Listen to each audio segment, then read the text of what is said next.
Thank you for coming. Thank you, salute, and everything. My name is Ian Sargent. I know most people. I'm going to have to do this kind of blink half. Do you want me to do? Would you prefer if I stood up? Because I want to make sure that I make eye contact with people. So I was going to say good morning, but it's actually afternoon. So good morning, good afternoon, and welcome to the discussion events for today. So we've just had the collage workshops earlier on today from 11 o'clock till about 12:30, run by Sylvia and these two young people, Chandy and Fijo, from art students from the University of Wolverhampton. So thank you very much. How was it? How was it? Yeah. What kind of? It was like a collage. So tell us a bit about. Do you want to say anything about it? Yeah, basically it was looking at what things that you care about, like in society and stuff. So there were some people who were looking at like the environment, some people were looking at like Black history, like discrimination. It was pretty good. A lot of the artists we had this morning were little kids. Yeah. I had a little 6-year-old girl, and after she finished her work, I was like, "Are you going to take it home, or you want us to keep it?" And she said she wants to put it in the streets. She wants the people to see. Cool. And I thought that was just, amazing for a 6-year-old. A 6-year-old to have that public art knowledge. Brilliant. It was brilliant. Brilliant. Thank you very much. Thank you very much. So, am I echoing? So, let me just give you some context. It's within the context of the Coventry Biennial, themes of the hyper-possible, of radical legacies, of artist-led networks, activisms and pedagogies, and through hyperpaths of new know-how and personal and public dissent and do-it-yourself, which interferences takes place in contextualizing the practices and legacies of the Black Art Group, including the Black Art movements of the 1980s. I decided to call this event Interferences because I saw the work of the Black Art Group of the late 1970s and the early 1980s as being that friction, disruption, and interference to what was happening in art in Britain at the time, or being taught in art schools. Not only that, their art was charged with a socio-political awareness, which as the conversations today will reveal, probably hadn't been experienced in Britain before, or outside London at least. That is why this region, the Midlands, deserves to be recognised as a significant hub for arts and culture, and is perhaps why Coventry is now host to the City of Culture, the Turner Prize, and the Coventry Biennial. And in 2022, Birmingham will host the Commonwealth Games and Cultural Festival, and Wolverhampton will host the British Art Show. Some of you that know me are aware of my research and my curatorial practice into the history of the Black Art Group, but it isn't a dormant history waiting to be discovered in an archive because artists Marlene, Keith, Claudette, and Eddie Chambers continue to practice and write nationally and internationally. Their art and that of the late Donald Rodney are also being exhibited, loaned and acquired by galleries and institutions. Academically and culturally, they all continue to contribute to new knowledge in institutions, and the formation of the Black Art Research Project in 2011 by Keith, Marlene and Claudette has been pivotal in the dissemination of historical and contemporary Black arts practice and pedagogies in Britain.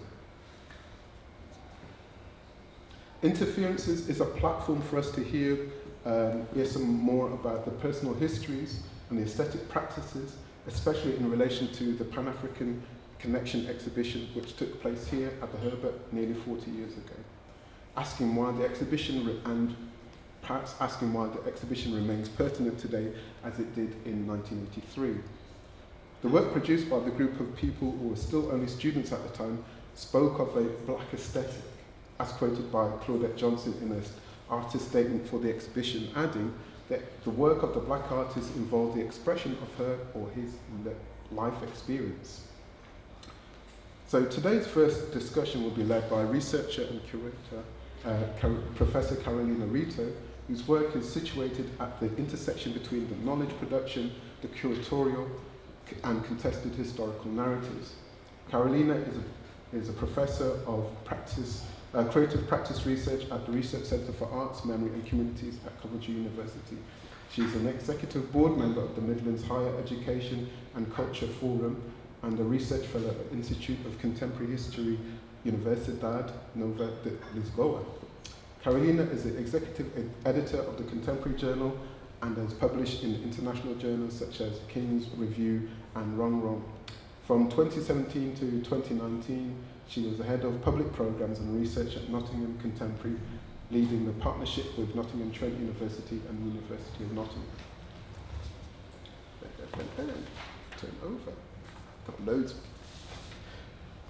She holds a PhD in curatorial knowledge from Goldsmiths University of London, where she also taught from 2014 to 2016. She lectures internationally in Europe, South America, and the Middle East on her research and curatorial studies.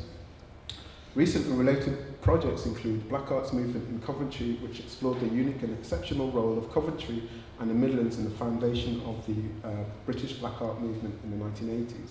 Although underrepresented in the local art scene, art-related syllabi and prevailing local narrative, Coventry was home to a paradigm shift in British art history. Black Arts Movement in Coventry celebrated this legacy via workshops, a series of talks, and a working group engaging local black and ethnic minority artists and academics. The project explored this history and its contemporary resonances. Furthermore, in 2020, Carolina and the Centre for Arts, Memory and Communities launched a fully funded PhD scholarship for Black curating and institutional change. The PhD project aims to investigate the understudied curatorial framework of the British Black Art movement in the 1980s and the role of the Herbert Gallery Museum in promoting and supporting the movement. The second discussion, chaired by myself, picks up on the themes of legacy in relation to the Black Art Group and the Black Art movement. The Black Art Group Public Art Commission has been instigated by Birmingham 2022 Cultural Festival during the Commonwealth Games in Birmingham. The Commission commemorates the 40th anniversary of the first National Black Arts Convention convened by the Black Art Group in 1982, as well as the wider impact the group has had artistically, academically, and socio-politically. The discussion on public art is likely to touch on themes of cancel culture, such as the toppling of the Colston statue in Bristol, suggesting there is a need for debate on who, how, and what is memorialised. Within these tensions, the conversation will address what might be produced by the commissioned artist and what might be the public's reaction. We are honoured to have Chenine Bhathena, Creative Director of Coventry City of Culture Trust, as one of our contributors to this discussion, alongside Craig Ashley, Associate Head of School, Enterprise and Innovation, Coventry University, and I will be inviting further contributions from Marlene and Keith during that conversation. Where am I? Okay, so the format for today's events is the first discussion will take place for about 50 minutes, and then we'll be open up for questions for about 30 minutes. So, and because we're probably running a bit over time, we're probably going to have to squeeze it in, so maybe I should have shut up a long time ago. So I'm going to hand over to my esteemed colleague, Carolina, invite Keith and Marlene to take their seats on the stage. I think you're going to be sat over there, and you're going to be doing a bit of pass the mic. So a bit of house rules, just in case there is a fire alarm. We're not expecting one, so it's exiting at the cathedral entrance. That's where we're going to be mustered through to. So that entrance at the side. The toilets are situated just there, and teas and coffees are there. And I think everybody's been given a consent form for filming purposes and sign it and take, but the camera's all coming this way, so we're not picking up audience members. So thank you. I'm going to pass the mic on to my colleagues to take over. Thank you. Thank you so much. Could we? I'm not so sure we need this mic now, after listening to Ian. What do you think? In the back, yes. Do you think we need a mic? As long as you speak up, I don't think we need a mic. And what do you think in the back? both ways, yeah, we can hear it. Check. Let's test it. Okay. What if I speak like this? I can hear it. Do you think we can do it with that? I'm quite happy to go without a mic if we don't need one. one less thing to worry about. What about you, Keith? I agree. Yeah? Okay, so let's try. Okay, so I'll make sure I speak up, and if you can hear us, please let us know. Yeah? Fantastic. So, well, first of all, I would like to say that this is a quite unique moment to have Marlene Smith and Keith Piper here at the Herbert in conversation with us, and the opportunity for us to be talking about the show in 1983. That's the... Oh, we're getting some instructions from the, Could you just shuffle in a little the bit? person with the bright lights. Caroline. Person with That's the bright the lights. interference. That's the That's interference. the yeah, literally. Yeah, this is the... Are we okay? Are we good now? In, Sorry. may you just go in a little bit on the Oh no, I don't need to Okay. be in shot. Yeah, I don't So need it's to be in nice shot. and wide. It's them. Okay. It's them. Not to be distracting So- shadows. Is it okay now? So as I was saying, it's a great opportunity to have the chance to talk with Marlene and Keith about the show in 1983. The Pan-Afrikan connection that took place here at the Herbert was also a touring show. There were other venues, but what I would invite Marlene and Keith to do today with us is to reflect upon the experience of that show back in '83. I will introduce shortly Marlene and Keith. I'm aware that you all know their work very well, but important to say that their work contribution to the British art scene has been incredibly revolutionary. We are in the presence of two people that work together with other colleagues as well that have changed the paradigm of British art since the 80s and until today, and very much active as well, and so in various fields, not only as artists themselves, but also as curators and researchers. So Marlene Smith, if I may, is an artist, curator, researcher, who is a founding member of the BLK Art Group, and we will talk a little bit more about that as well. Marlene is also someone that has exhibited her work extensively, locally, nationally, and internationally, and also dedicated part of her career to curatorial projects. And we will also touch on some of these practices, especially looking at the 80s, namely the Black Art Gallery in Finsbury Park and other iterations. So important to say that Marlene also more recently was the curator of the public, but also continues her research and contribution to the field also as an associate of the project in Preston that is led by Bhathena. I may say that also Marlene was one of the research managers for the HRC project, Black Artists and Modernism, and this is a project that was funded, if I'm not mistaken, between 2016 2015 to 18. So 15 to 18, and was led by Professor Sonia Boyce, and also involving other colleagues such as Paul Goodwin, David DeBosa, etc. And you can find more information about these projects online as well if you are interested. So now Keith Piper extensively exhibited his work in locally, but also as Marlene nationally, internationally. Is someone that has had an amazing impact in the, say, post-medium artistic practices in the UK, but also internationally. Keith Piper since 2006 has joined Middlesex University as an associate professor in fine arts, but your academic iterations also go back to some experience also in the US and also in the UK.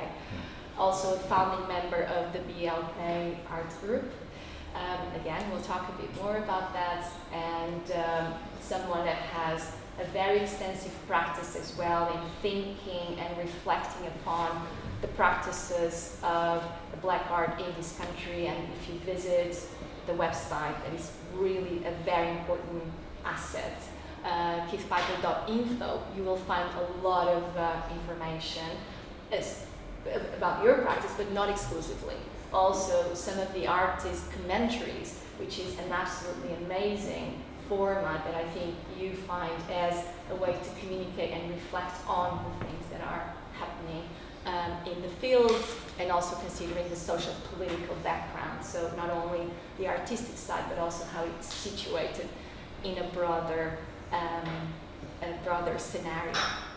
So thank you so much for being here today. I also wanted to thank Ian for the invitation. Ian, thank you so much for inviting me to be here today, just on time. What I would like to do today, as I said, is to focus on the exhibition in 1983. But before I do that, just to get us started, I would like to ask you both, given that you were growing, being brought up, say, in the 70s in this country, and there's so many things happening in that decade. I think of the slowing down of the swinging 60s, for instance. We can discuss about that. I think about the beginning of Thatcherism as well, but also some other kind of more legal issues that are being discussed at that moment, related to, for instance, the Immigration Act, which is a gesture towards making more difficult the arrival of people from South Asia, Africa, and also the Caribbean. So it's a quite intense decade. And I wanted to ask you what it was for you to grow up during that decade, and the decision to follow an artistic career, so or at least to study arts. So what is the connection between these two things? Right, that's quite a difficult question. So I'll confess to you, first of all, that I was born in the middle of the 60s. So the 70s for me were a formative time of literally growing into adulthood. So my decision to study art didn't come until 82. I literally, and 82 was also the year that I met Keith and the others in the Black Art Group. So those things really converge and happen at the same time. And even though I wasn't old enough really to have a handle on the global politics, the thing that I think about when I think back to that time, I think about sauce, and I don't know whether I'm getting my timing right, because what I was really aware of was how difficult it was to inhabit the inner cities, which is where I was born in Birmingham. So I was very aware of the relationship between young black people and the police, for example. But I was trying to educate myself in terms of understanding what Pan-Africanism was. The show that the first show that I ever saw of the Black Art Group, and it's, instead of BLK, it is Black. That's how we pronounce it. The Black Art Group. The first show that I saw was at the Icon in Birmingham. And that was in the summer of 1982, so I was about to turn 18. And I was... sorry. Is he making faces? I am making faces because of the whole age thing, which is blowing my mind now. And so you were actually 17? I was 17. Oh my goodness. When I talking to a 17-year-old like that. I was 17 when I first saw that work. Oh my goodness. Okay. But I saw the work because I was already on a quest to find something that would make sense of my ambitions. Because I did have an ambition to do something creative. I hadn't quite put my finger on what that would be. And as part of my A-level studies, we were required to do a bit of independent research. And I chose to do my independent research on black artists. So at 16, 17, when I was talking to my school teachers, my art teachers at school, about what I wanted to do, they were worried on my behalf that I wouldn't find any black artists, and that was the feedback that I got from them. They weren't being very anti, but they were saying to me, "Are you sure that this is a subject that you'll find any material for?" And so some months later, to be invited, to get an invitation to go to the Icon to see this show was incredible. And I always say that it was when I saw the poster for that. So what happened was that somebody sent me the poster for the 1982 Icon Gallery show, and if, those of you that haven't seen it, it's on the Black Art Group website. Black Art Group. What is it? blackartgroup.info. God, I've gone completely blank now. It's a Black Art Group research project, 2012, and it's on the website. There is a section of posters and ephemera and. So there was a black poster with white lettering, and there were several comments by members of the group. And I remember one said, "Let us make our art an ensign around which to rally the people." So it was that kind of a rhetorical strength in those statements. And I do remember that the hairs on the back of my neck stood up when I read that poster. And so it kind of galvanized me into action. And when I went to the show, I met Keith, and he recruited me. I like using that term. At the age of 17. At the age of 17. He recruited me by inviting me to come to the next Black Art Group meeting, and that's how I kind of got involved. Keith, do you want to? I mean, this has really emphasised the kind of fact that Marlene was the kind of youngest. You were the youngest. Sorry, can I just? And I'm significantly older than her, because I was born in 1960, which meant that that coming into the 70s was really my what's the word?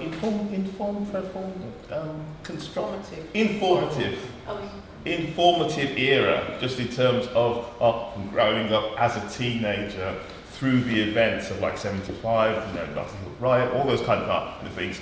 And it's really fantastic to actually be here in Coventry, because Coventry, I mean, it's really fascinating how important this particular site is to the evolution of those ideas. I mean, and I say that because I arrived here in '79 at the age of 18, and met Eddie Chambers for the foundation course. We got into this conversation, but the foundation course at that time was really interesting, and Coventry was a fascinating place. The foundation course, because we had individuals like John here, who absolutely, was really clear about the relationship between his politics and painting, and opened up those kind of possibilities, for all of us. But also, what was really important in Coventry at that time was what was happening here in terms of popular culture,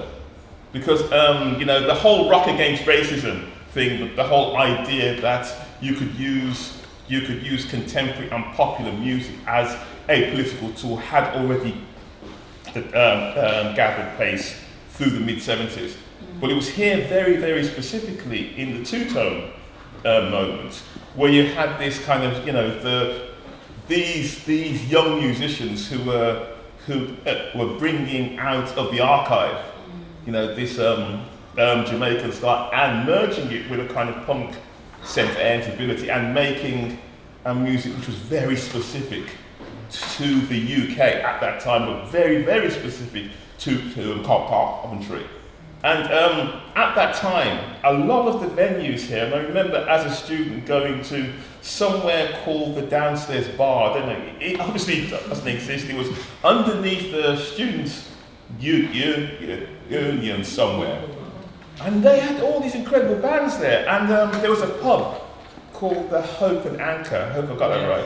Because I don't think we called it that. We called it some rhyming couplet, which I won't go into. And there were these amazing, these local bands. the specials, the Selector, this incredible band called the MPs. All of these were like local people, combining white aesthetics with the black aesthetics being really political. And both Eddie and myself went to all these gigs. We were actually rude boys, if you can believe that. Yeah. The whole thing, you see me and now all this scruffiness. Back in the day, it was all the suits and all that kind of stuff. And we were, as two young students, into that scene. So this whole idea that you could construct a political moment out of the lived experiences of people here, which was also political, which interestingly was a kind of multiracial one. It was black politically, but it was also multiracial. And I think that actually marked a lot of the developments. And so I think Coventry is really important. I'm sorry that I actually missed, because there was a show here about two-tone, wasn't there? Yes. Which I missed. I can't believe it's there. So I'm really happy now that there is a lot of work happening in looking at that moment, because I think it is really important and key. I think we sort of, when we left Coventry, we sort of moved slightly politically, especially when I went to Artington, which is a different kind of space.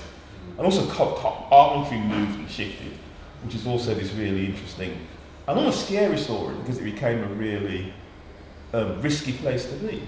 I remember sometime in the early to mid 80s, Coventry shifted quite radically, and we saw signs of that shift back in 79 and 80, but it really became marked. But can I ask you a question about the formation of the BLK Art Group, and specifically about that context that you just described of meeting in chambers here in Coventry in 79, and then being exposed to the popular culture scene here in Coventry, and I think a little bit of that vibe also had to do with the nature of how the music scene expresses itself, which tends to be through groups.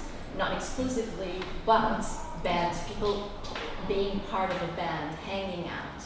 And I always wonder about the need or the reason why the BLK Art Group is a group. And the question is, you could have gone about the same kind of practice as individual artists and sharing certain affinities and concerns, but you decided to create a group. I wonder, also having a kind of a background in Turner Price now here at the Herbert that has exclusively collectives, I wonder how you read that. Why did you feel that the group was the way to tackle, or that suited better, I think, what you had to do and the move that you were really producing in what BLK Art, not what it was, but what you wanted it to be? I think for me, there was a search.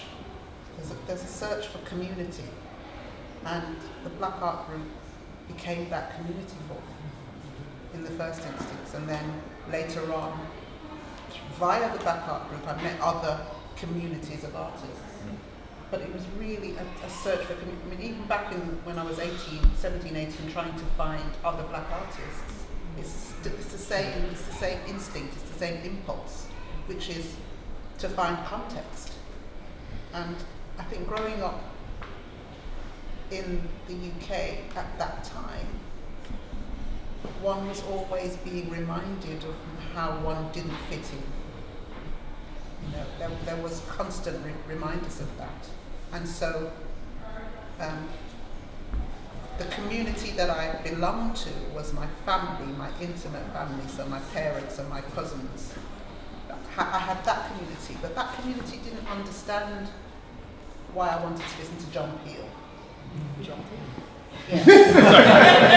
John Peel on the radio. Yes, John Peel. Everybody remembers John Peel. John Peel, yes. Or understand some of those other kind of nuances of growing up and creating an identity.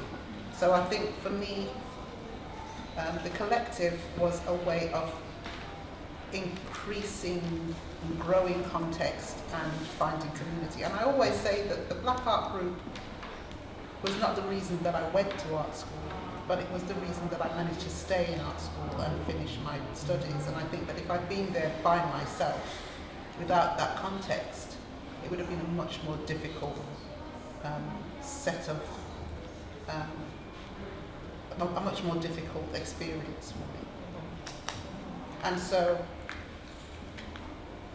and I think that is that need, that understanding that when you can see yourself reflected in others, and also what happens when you do find that context and that community is that you have different types of conversations. Sometimes the conversations will be really surprising, and they're, you're going to get to stuff that you didn't even know was a question. But that's what for me, that's what the group does. It creates context and it creates community. Yeah, I agree absolutely. The idea of community and the idea of community was really important. There was also, though, this kind of really, really practical and pragmatic reason for getting together as a group, and that was it was a more efficient way of making the work visible. And when I met Eddie Chambers here, he was already working on a group show of young artists who were his friends from Bilston Art College or something like that.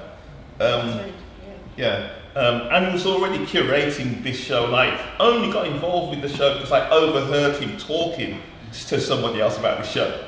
I'm doing this show, blah, blah, blah. And I was like, Eddie, what's this show? And it was really irritating that I had overheard as well, because he grudgingly explained about the show, and I said, can I be involved? Yeah, okay. And so, began to kind of go to the meetings, which he was having in his house, in his dad's house, in Wolverhampton. And that was the group, which, because they were initially working on an exhibition, I think it was Bilston Art Gallery. But then I think they had the opportunity to switch it to Wolverhampton Art Gallery, which is a more, visible venue. So that it went with that, and that was then the first show, the show called Black Art and Done, which happened in 1981, I think, 1981. And that was, all the artists that Eddie had been working with in terms of his friends from his. What was it called? A-levels? A-levels? It was A-levels. Yeah, I think it was. See, it was a long time ago. I'm an old man, I can't remember. And it was myself and a few of you. And it's really interesting then how this group, this collective then evolved. Because some of the original members left on after that show, most significantly Claude Johnson, who was an art student there in Wolverhampton, joined.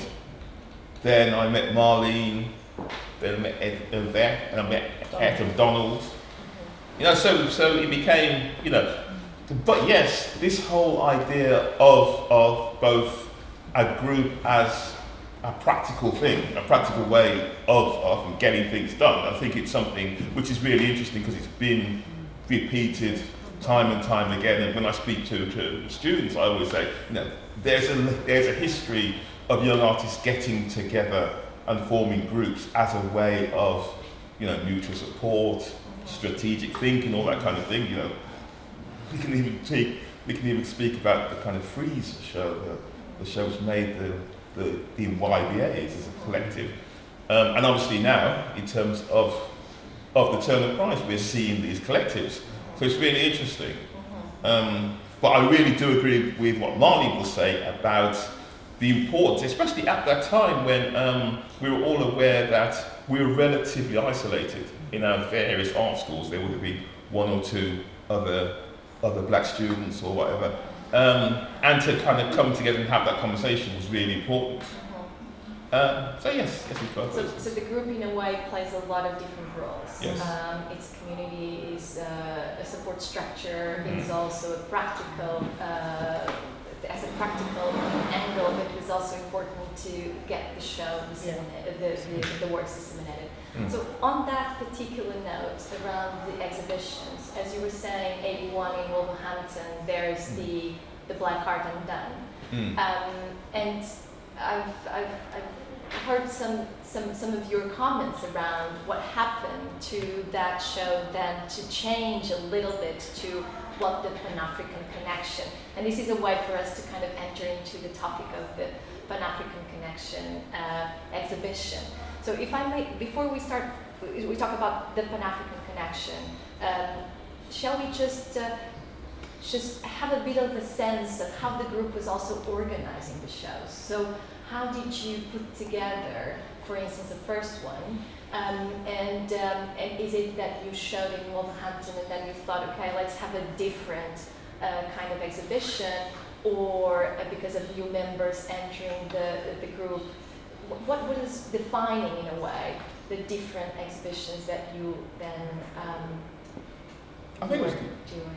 the evolving work and the evolving lineup. Because there were new artists coming in. The artists that were in the group had, we were all art students, so we were making work constantly. I think the significant jump from Wolverhampton to the second show, because the second show was at the Africa Centre. Africa Centre. Was it? So was Africa Centre before Icon?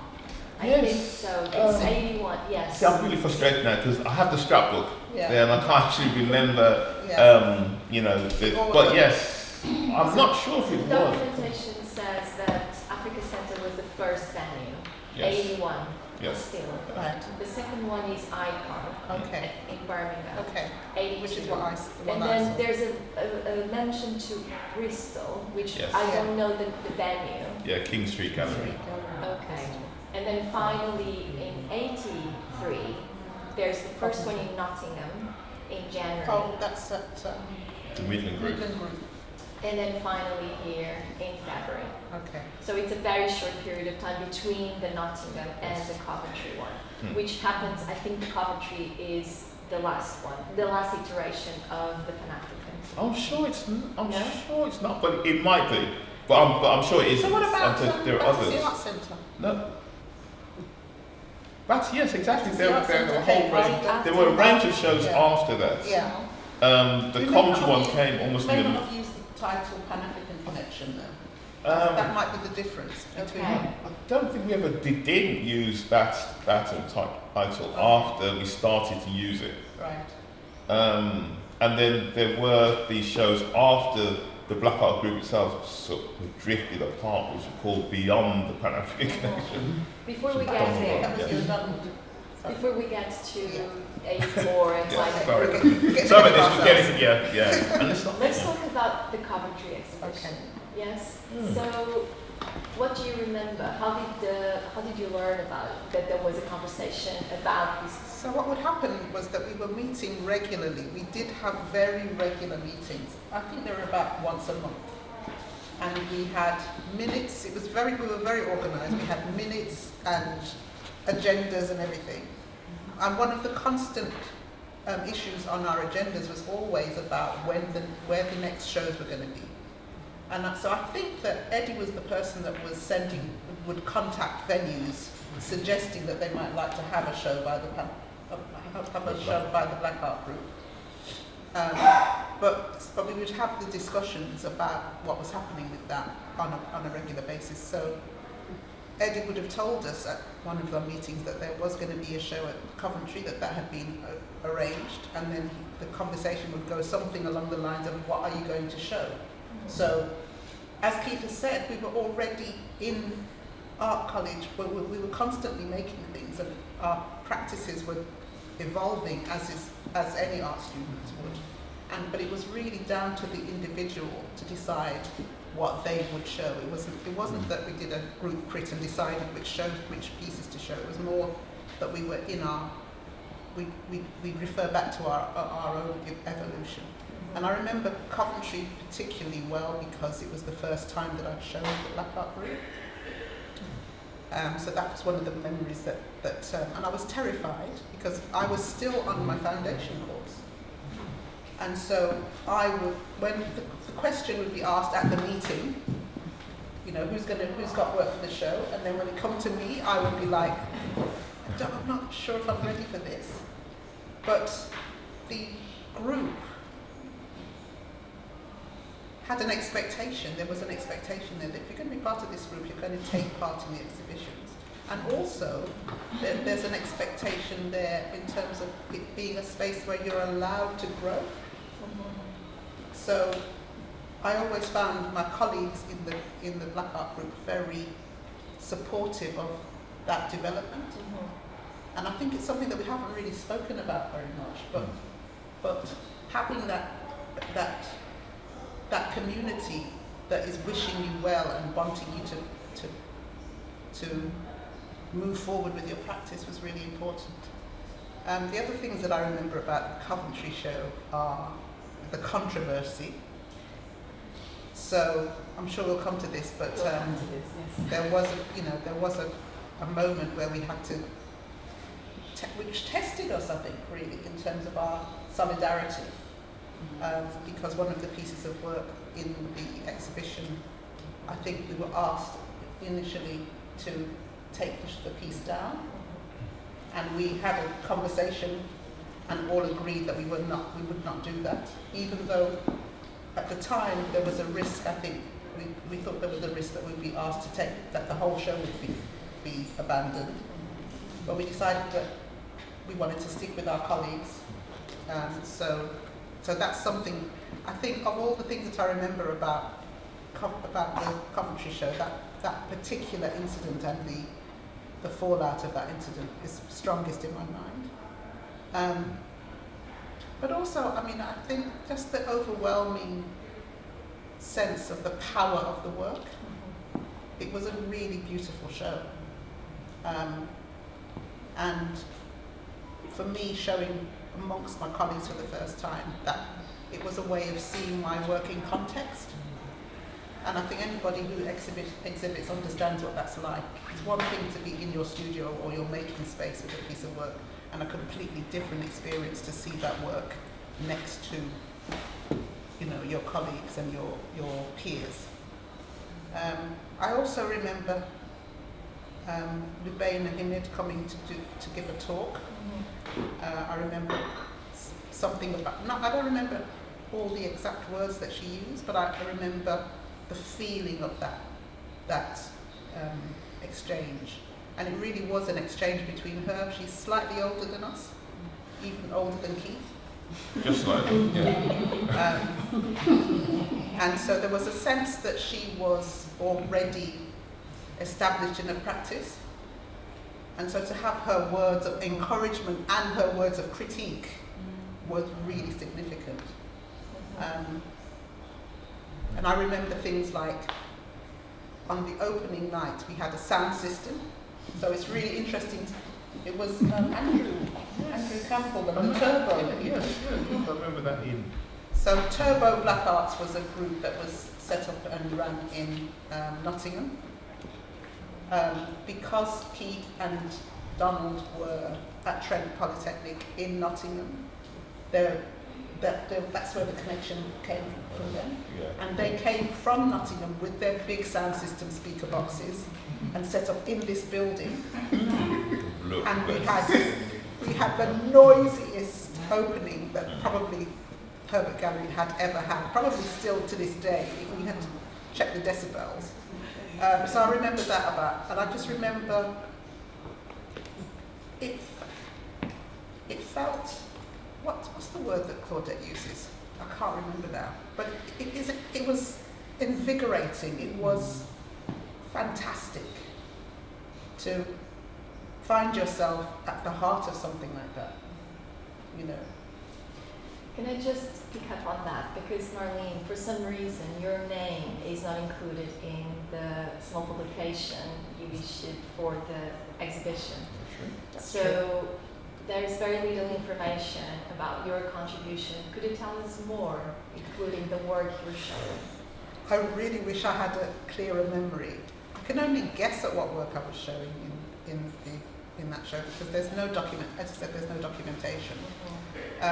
The reason that my name wasn't included is because when we had the meeting and Eddie was asking who's going to be in the show, I wasn't 100% committed to showing. I was still quite nervous about showing, and so I made the decision to exhibit quite late in the day. And obviously, when you're printing things, you have deadlines.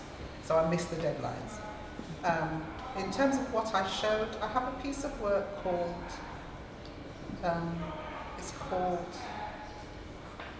The Most Sacred Commandment. And if you'd like to see an image of that work, when we did, in 2012, the Black Art Group Research Project did a 30th anniversary conference at Wolverhampton. And that is documented on the same blackartgroup.info website. And there are images of that work because Robin Mercer talks about that work in terms of it being work from the early 80s. And it definitely was made in 1983. So, and that piece of work was an image of I think it's called an aqua cuba doll. It's a doll that is made of wood. It has a large kind of moon-shaped face and tiny little arms and legs. And it's a fertility doll. So, and I remember making that work because I'd been playing with these ideas around representation. And at the time, I was really interested in using objects rather than making representations of the body. And so this doll is a fertility doll. And so I used the doll and I used some lettering, some cotton mix lettering from what used to be called letraset. Do they still have letraset? It's coming back. Is it? Okay. So I just cut out the letters to form the words, the most sacred commandment. And then, so the work reads, the most sacred commandment violated. So I was trying to suggest a relationship between that particular image and the history of colonialism and slavery, particularly that history in relation to black women's bodies, without using black women's bodies. And the reason for not wanting to use the bodies is because there's been a long-standing conversation that black artists have with each other in community about the extent to which the black body in pain is overused. So I think that's what I showed. But I may have also shown some much more rudimentary images, because I do remember, like every art student that's ever been through an art college, I remember sticking my head in the photocopy machine. I'm sure that everybody has sticking your head in that photocopy machine and making whatever image you have. I am almost 100% sure that I would have had an image of that type in the show, right at the beginning of that journey.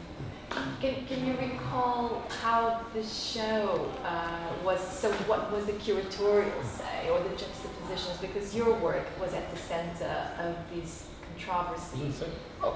Actually, it wasn't physically at the center. It was physically. Well, if this was the room, it was it was in that corner. Yeah, there was a piece which, according to a lot of the press that you can look at now, was one of the pieces at the centre of the conversation. There was another one apparently by Eddie with a picture of the Queen, and the way it describes it in the press clippings is the Queen with blood coming out of her mouth. And then there's another piece which was described as disrespectful to black women. Now all these things were picked up. I am actually not sure which piece. The interesting thing about this show, and to us, the whole curatorial, all things, that the thing which I recall in terms of the hanging of the show was that it had come alongside. There had been a number of shows, as you say, which had just recently happened. So in a sense, we were almost used to, putting this work up. And I think for the first time, we got all the work into the space, and there was more work than space. And I remember there was a conversation about what we should leave out. And I remember that there was a particular piece of mine, which was the Black Assassin Saints. And the curator was saying, why don't we leave out this piece? Because it's too big and it's too ugly and that kind of stuff. And then people say, no, that's an important piece, you have to leave that. And so there's this other conversation about why particular work should be in the show and what could be left out. And I think that was one of the first times that we'd actually had that kind of conversation. There was then the controversy which we can get to, but I want to get to the Lubena thing because that was really interesting. Now, the important thing, Lubena, who was currently at the Royal College at that time, also wrote a review of the show in Art Monthly, which I need to go back and have a read of, it's really important. And also this artist called Joseph Lubu, who was also a really important artist, curator of the time. He did a show called New Horizons, which was one of those, the kind of classic survey shows of the 80s. So he was a really important voice, so to speak, in the past, unfortunately, because he's passed away. However, the Lubena, I remember in a room like this, as a meek and fragile youth, with Lubena, and the first thing that Lubena said in her critique of the show was, I've never seen so many beaten black bodies. You, Kid Piper, your work is full of beaten black bodies, or words to Something that. like that. I'm sure she puts it more delicately than that. She never put it no delicately. And not delicate about it. I do remember that moment. Yeah, and I was too scared to respond. I wanted to kind of say, well, there's this other piece and that other piece, and so, but I didn't because I was too scared. But I do remember that it did feel. So for me personally, you go to art college and you want a critique. You want your tutor and your fellow students to come into your space and say something about what you're making. And I found that in my college at Bradford, I wasn't getting that because I think sometimes the tutors and the students were a bit intimidated by the images. So an image like that piece that I've described to you, would leave them speechless rather than start a conversation. It would seem to be the end of a conversation rather than the beginning of one. And so what I felt happened when Lubena came to see us in this space is that we had the critique that we would have liked to have had at our college, or certainly that's how it felt to me. And she was saying, bringing a perspective to the work that we hadn't had before. Because as soon as she said that, however she phrased it, that the show was full of beaten bodies, it makes you understand that because you're working, perhaps because we're working in isolation in art college, we're making work with the art college as in our heads as the recipient, rather than thinking about a wider ecology of viewers. It also points to that and think that at that time, in general, there wasn't a lot of conversation about the work. It was really, most of the meetings that ever happened, people would be talking about the funding, who's showing what galleries are doing, this, that, and the other. But there was very little spaces in which we as black artists would actually scrutinise work, would actually talk about the work. I think that has changed. It's begun to change. But at that time, I think that kind of conversation was absent. That is why it's so interesting when you then listen to the recordings of the first National Convention when Claudette did her presentation about her work. And there was like almost a struggle for people to begin to talk about work, because we weren't used to it.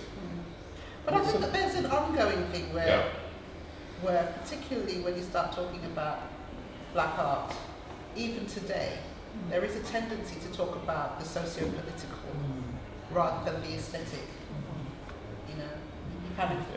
It's a kind of default position that we get there rather than talking about what the image is doing or not doing. We talk about the social and political context of the work. which is important, but it you know, it's only one aspect of the work we're producing. That's definitely something that you've done with the Black Artists in Modernism project, was to look at the work. That was one of the central tenets of that project, where we all got together, was that we would absolutely focus on the work itself. So if I can ask you, if you remember where in this building you were showing the Pan-African connection, would you be able to tell us? That's a painful thing. 'Cause Oh, every time I come into this building, Yeah, I'm thinking, it's different. Someone John, else? the gallery over there.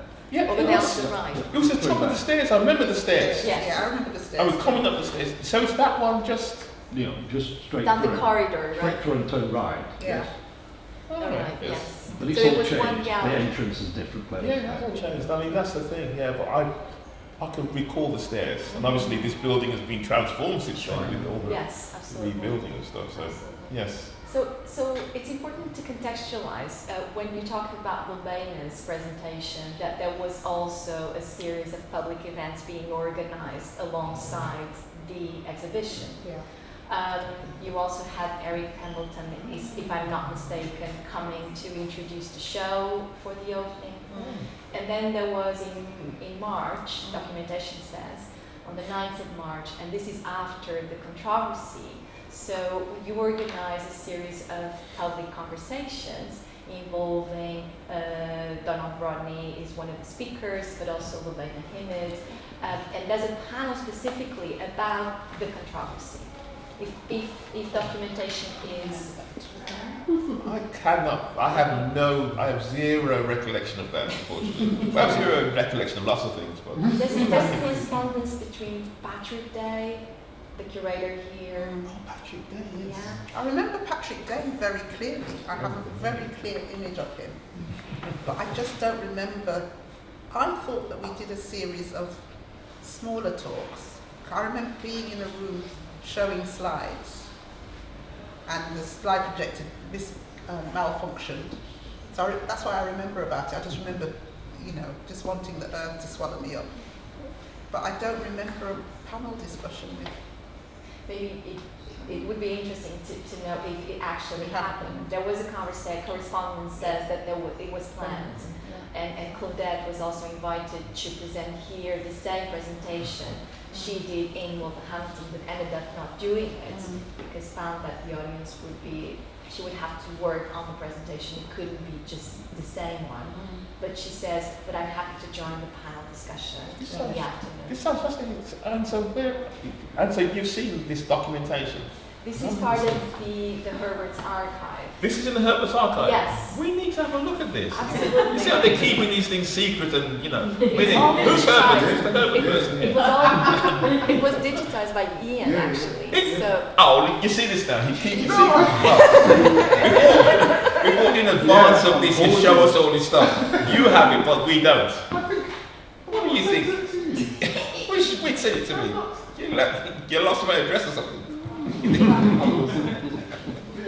But just to say that it's important to just the point being like having a public events, not having only the exhibition, but thinking that more than that is important to have discussions, presentations, conversations.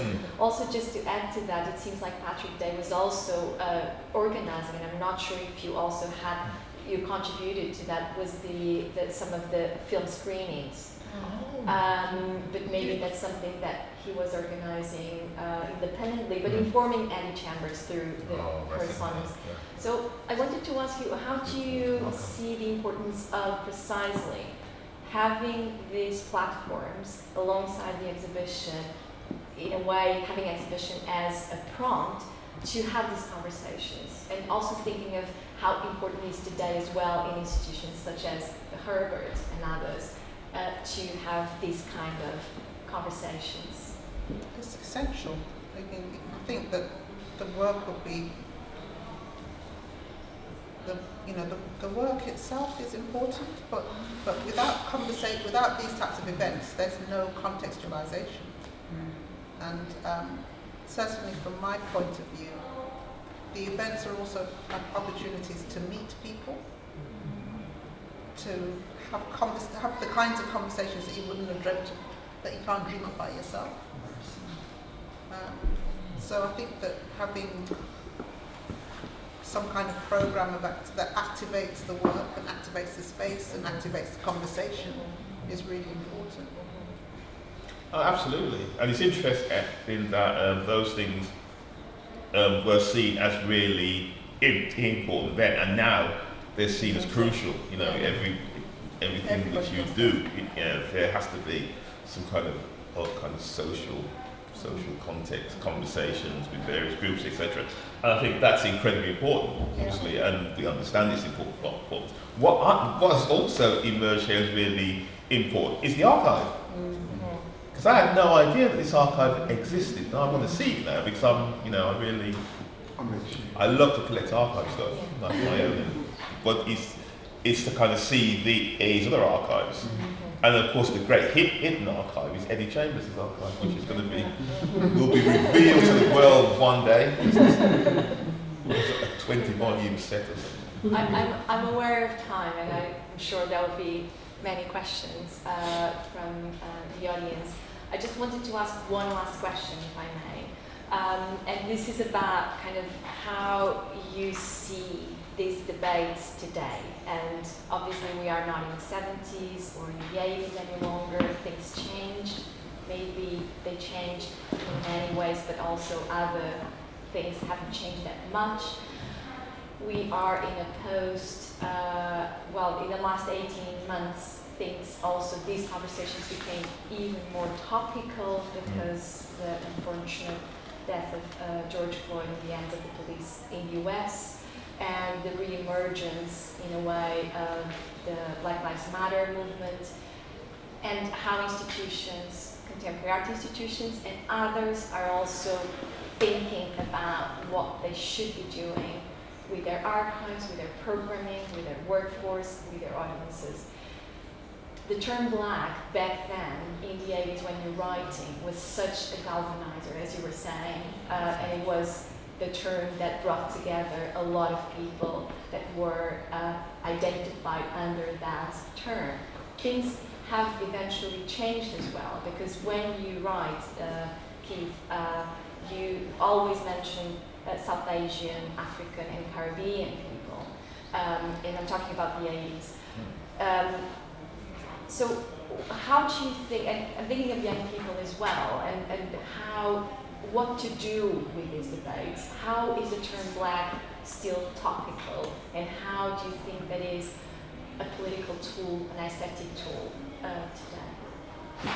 Oh, it's interesting to kind of think about the conversation around the use of the term black in the late 1970s and early 1980s, and how that really was a sort of conversation between people who saw it as a collective political term, which would describe people of African descent, Caribbean descent, Asian descent, and people who were arguing that it was much more specific to people of African descent. So we'd have that kind of conversation with things like the Black Art Gallery. The Black Art Gallery, very specifically, when they were formed, they saw the term black as being of African descent. And then it was changed to, and we had a radical generation of new art directors who kind of changed what the Black Art Gallery sort of did. It's interesting because it's the first time that someone has mentioned that kind of shift between how the term black was used then and the use of the term black in terms of Black Lives Matter. Obviously, Black Lives Matter comes from a different context, and it's a movement which is doing some really important work in terms of the focusing of the debate. I think it's interesting because it comes from the United States very much so, where the frame of the term black has been different and specific. Which is the first time I've actually thought about it in that context, in the context of Black Lives Matter meaning very specifically people of African descent. And does it? I think in terms of Black Lives Matter, it does. That's what it means. and it doesn't seem to be contested within that context of Black Lives Matter. I'm constantly being asked this question though, about whether, when people refer now, when they talk to me about my politics, they tell me that it's political black, as opposed to black. There's this differentiation made by younger generations when they're trying to explain the difference. So it's something that I have to accept rather than something that I feel like I'm involved in formulating, because I don't feel as though anything has happened that would make me want to change my politics and my political outlook. In 1982, in October 1982, Rashid Areen came to Wolverhampton with a really important message around art and black consciousness. And he delivered that paper at the convention in 1982, and it made sense to me as a soon-to-be 18-year-old. And it still makes sense to me now that I'm soon to be a lot older than an 18-year-old. And so I don't feel a need to adjust my antennae. But I do find that there's a slightly different conversation happening with the younger generation. And I kind of have to leave it to them to decide whether what I'm saying now and what I have been saying and what I continue to say is relevant or not. You know, as an artist, I want my work to be pertinent to the moment that it's made, to be about today and not to be looking back, either in a sort of nostalgia sense or in any other kind of sense. I hope that answers your question. Thank you so much. Yes, it's definitely an ongoing question as well.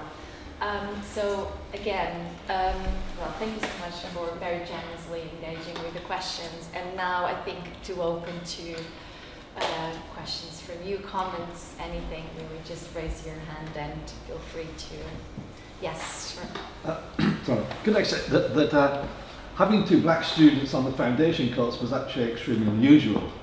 I mean, prior to this, we always had Asian students, particularly female Asian students, but black students were pretty rare, and I think I can't remember any or many before Keith and Eddie. And in a sense, all it took was Keith and Eddie to actually change the world. But I think things are different now. I mean, I presume they are. I'm trying to remember my interview panel. Yeah. But you weren't on it, though, were you? No, I can't remember. Yeah.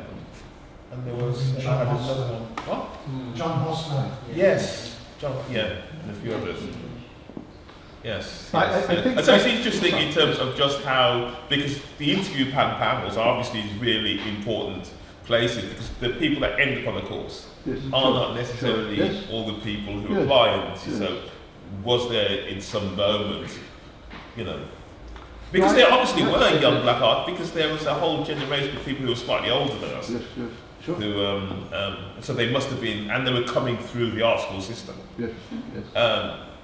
So it's just kind of quite interesting where they. I mean, I certainly think that Asian families supported their daughters and doing art and design, but I think black students had specific kind of problems and issues of whether that was supported. Yeah, problems and issues. I think if you think about our generation, generations of people like myself who had come through the kind of primary school, secondary school education, and were interested in art, now then we would have been starting to. I mean, it's interesting because for the first time in the year after myself at Trent Polytechnic, there were loads of black students for some reason, and Donald Rodney was one of them, and others were there. So it seems a kind of shift, and now being involved in education, one of the things which actually fascinates me is the shifting demographics of students on a year-to-year basis. Like, you can never quite understand why in a particular year there are loads of black students, and another year is different, and and it does shift, it does change. But this year's intake of students. Can you speak more specifically about the actual experience of art schools? Like something that you were saying, Marlene, was about when it was about the work itself, it was ending of conversations. I wanted to kind of get more of an idea of what was it like? What were you doing? What work were you producing that kind of ended conversations or created conversations? What were you seeing going and experiencing in the galleries itself or elsewhere that was influencing your practice at the time? What can I say to you? Being an art student in the 80s, certainly, what would happen is that you would be designated a space, which was your territory, and you'd have a sort of team leader who was your tutor, and you'd be in a tutorial group of maybe 12 or 15 other students. And the idea was that you would use that territory as your laboratory where you'd be making art. And the idea is that by having all of the students together, that you'd be rubbing up against each other, and that would be your community of discussion.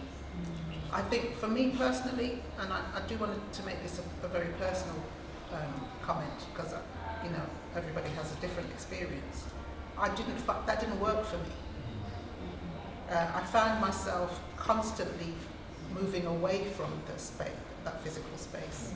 And that was because I wasn't comfortable there. And I wasn't comfortable there because I wasn't made to feel comfortable there.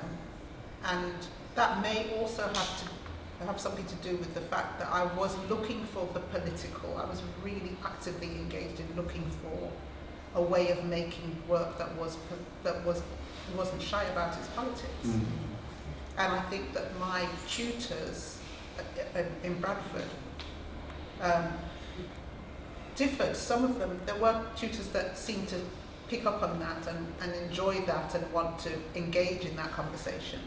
But for the most part, they didn't. They seemed to find that territory that I was digging up difficult. And I think the kind of wider conversations out in the world around race were not terribly sophisticated at that time. When I'm talking about what you would read in the newspapers and what would be in the kind of popular culture, were not very particularly sophisticated. So they didn't have the language with which to engage in a conversation with me about what I was doing, and they didn't have the nerve or they weren't sufficiently radical to take a leap of faith into that unknown territory. One of the things that comes up often when I'm in conversation with people about art colleges and how they have or haven't changed is the extent to which the medium was supposed to tell you whether an artist is political or not. So, for example, there's this whole thing about using screen-based media, time-based media. And there's a kind of expectation that if you're time-based media, then you're political, and if you're painting, then you're not political. And the Black Art Group really butts up against that because the work is incredibly painterly. There's, the piece of work that got criticised of Keith that allegedly had the Queen bleeding from the mouth. That was But that would have been an image that we would have seen over and over again in terms of punk, in terms of, can't think who, but, there's a famous image, God bless the Queen. Sex Pistols. So all of those types of, sorry, I'm getting lost in the question now. So I personally felt as though I was a problem for my tutors. They didn't quite know what to do with me. And I needed more than they could give me. because you know, as an art student, undergraduate student, you're really hungry for feedback. And as Keith said, the Black Art Group didn't exactly provide feedback because we didn't have group crits. We were meeting initially at Ed Chambers' parents' home, and then after that at the Cultural Centre in Wolverhampton. And the meetings were much more about the meat and potatoes of it. Are we going to do this show? Who have we written to us? Who is going to be in the show? That kind of a thing. We have two comments here, so if we could start. Yes. Yeah, I'm just curious to find out, like, on an emotional level, how did it feel to do the work, to create the work in this period? Because I'm the only black student on the MA course, in the MA Fine Art course. MA Fine Art where? Here? At Wolverhampton. And how large is the cohort?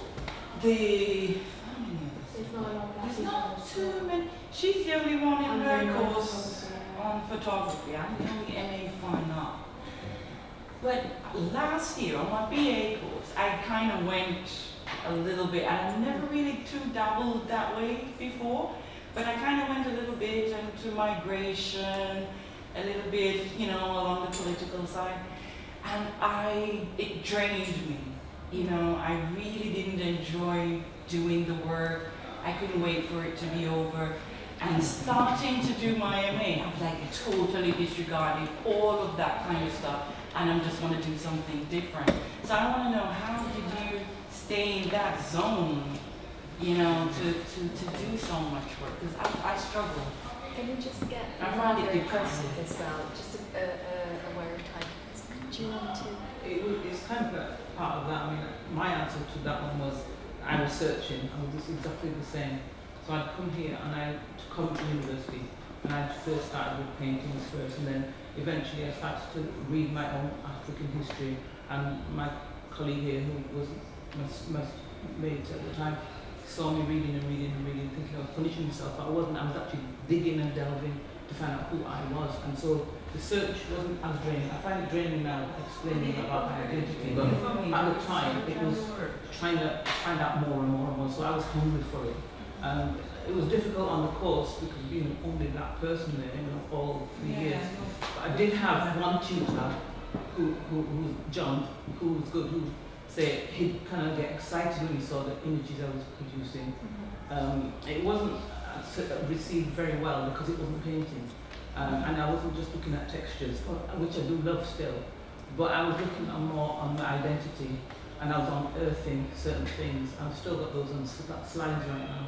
But then he one day said, there's an exhibition at the Herbert, go and have a look. And I got so excited because when I saw the work, it was similar to what I was actually looking at. So what show are you talking about? The 1983? Yeah. Because I had a black book. I had myself a black child. Yeah. And I was looking at the words black book, black mark, black, and this child being perpetuated with these black negative images or negative words. So I was playing on that at the time and reading Franz Fanon. You see, so when I saw I think it's your work. I saw here our Claudette's with the child. She had a gun on me, so that was probably controversial and stuff. So I was actually doing similar things, but it was John who said, "Wow!" When he looked at the work on the screen in the room, he said, "Wow, there's an exhibition at the moment. You might like if you're doing that kind of stuff." So I had a little bit of a light at my place, but unfortunately, the whole establishment was very difficult because doing media work, crossing over, and doing textiles and printing and other things wasn't proper art. So it was very, very difficult. That's the exhausting part, not actually trying to get the work. And I was excited, and then I met Eddie and Keith along the way, just to help me to keep going.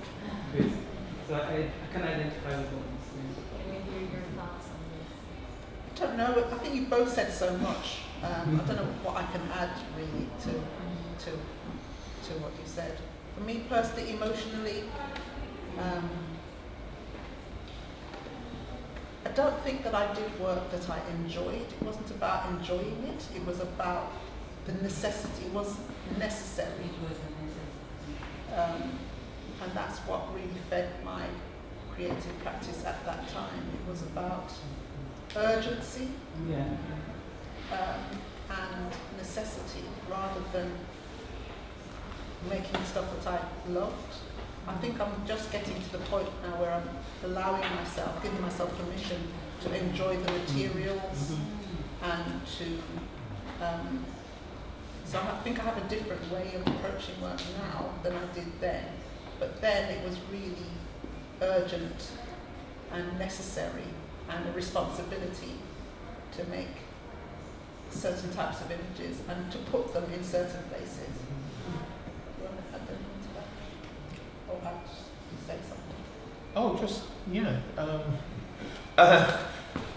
I'm just trying to kind of think back at the impulse of making work when I was a student.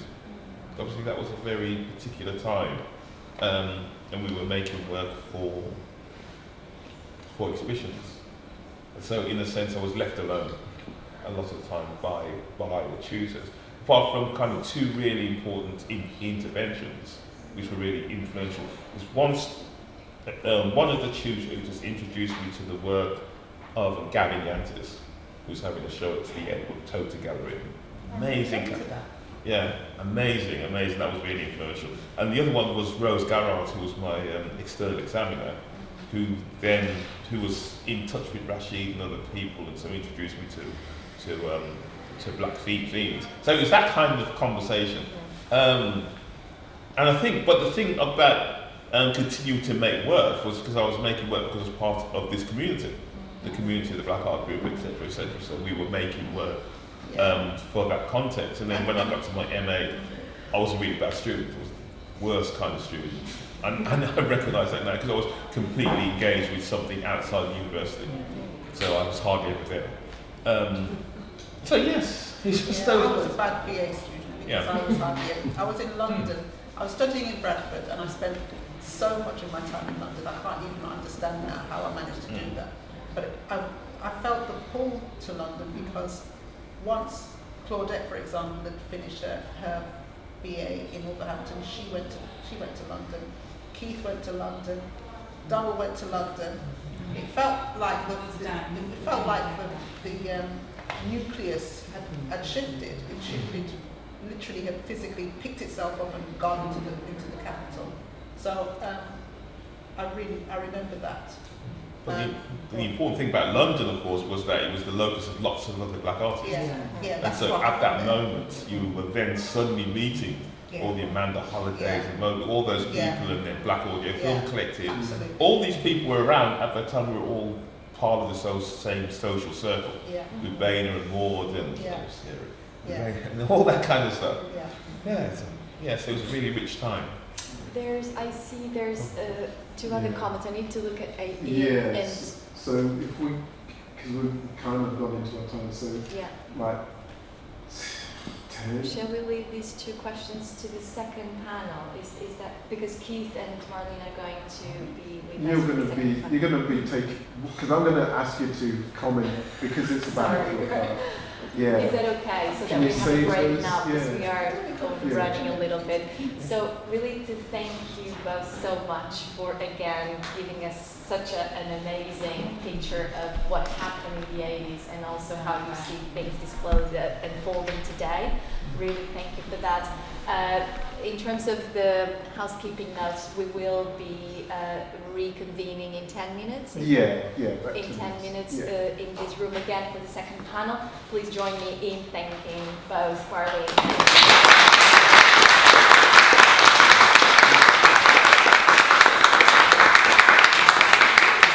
Thank you, Carolina. So there's some teas and coffees. I think we need to switch the urn back on quickly.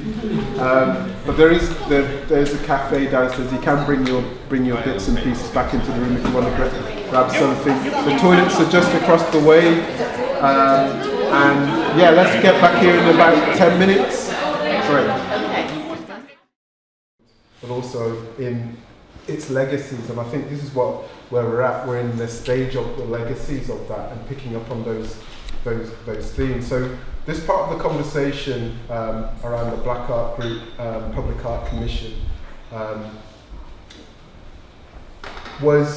is about the idea of the legacy. So to be able to kind of contextualise that conversation. I'm so grateful to have Chenine, Bhathena, and Craig, Ashley, to sit in and have a conversation with myself about public art. And in context, and let me just give you some context, because essentially the BLK Art Group research project is now working with the Birmingham 2022 Commonwealth Games Cultural Festival on the public art commission during the Commonwealth Games next year. So the BLK Art Group research project, Keith, Marlene, Claudette, and me, I've been inducted into the strong-armed into the working with Keith and Marlene, and I'm so grateful to be able to work with people that I kind of looked up to, and I've been researching and kind of studying for such a long time. So we're going through a process of commission around the public artworks, selecting an artist. We're not able to reveal any more information than that until everything is made official. But to be able to kind of be in that process. So we're in, I think, and it will be an interesting conversation to invite Marlene and Keith into this conversation that we're having, in taking the BLK Art Group's legacy into a different arena, into the public arena, as opposed to being in the gallery space. So looking into a different realm, but also what that means, and outside of the gallery space into a different space. And I was just having a brief conversation with Chenine that on my way here to the gallery this morning, walking down Pepper Lane, and there's that Covis tree mural. If any of you take the route down Pepper Lane into this space to here, and there was a group of folks looking at, and there was a man at the front kind of talking about this work, and I was kind of stood there and I was thinking, oh right, they're interested in a bit of, and coming here to have this conversation about public art.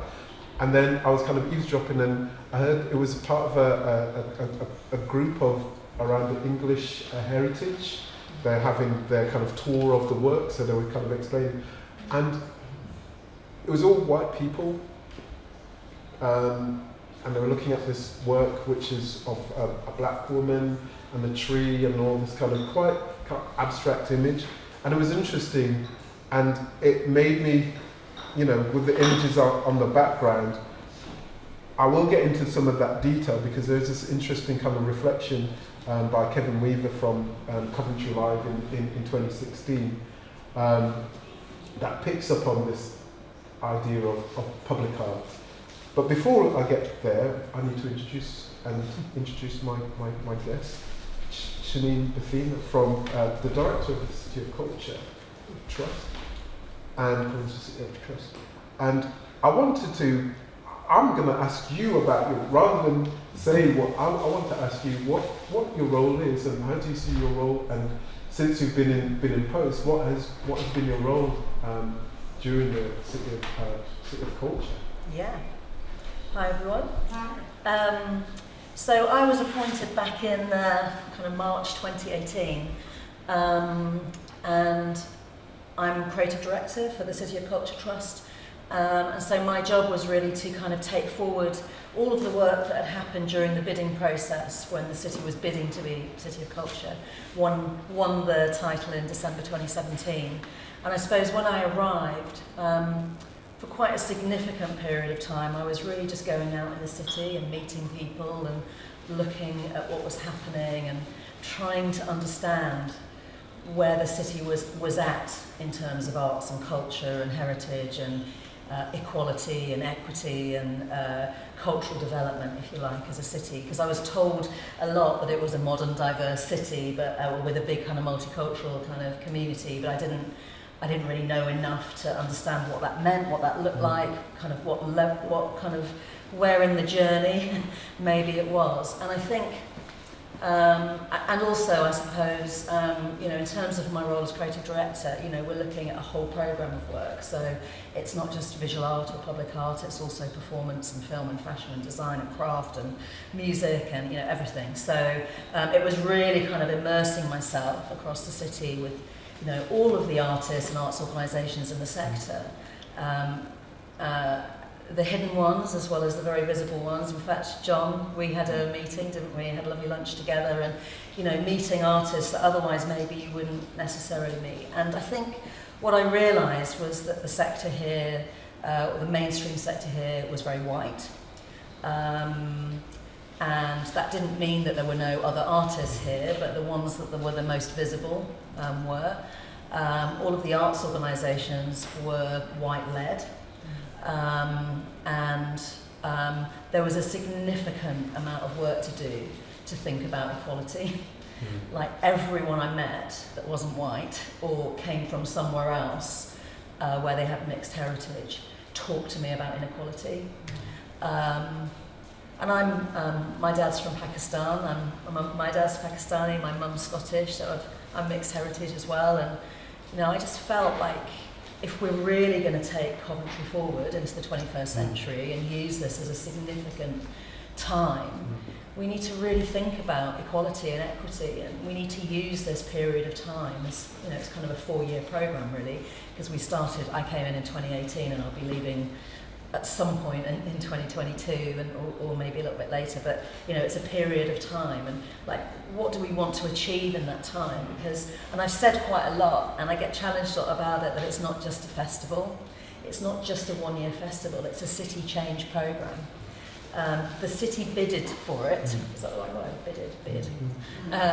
They bid for it because they wanted it to kickstart a kind of a new journey for the city.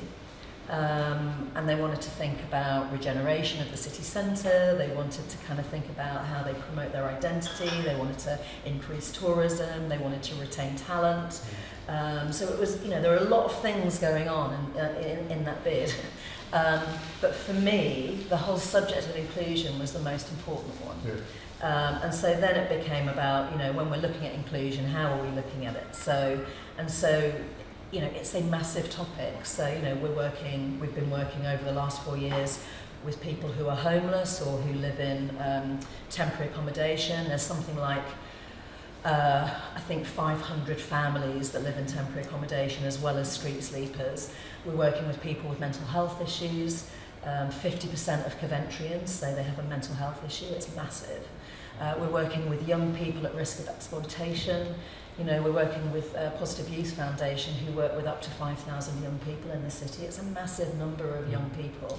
We're working with the Refugee and Migrant Centre, who are part of, you know, the Welcome, and Coventry as a city of sanctuary. And, you know, for a long time, Coventry has put its hand up and said, we will welcome people here, which is an amazing thing.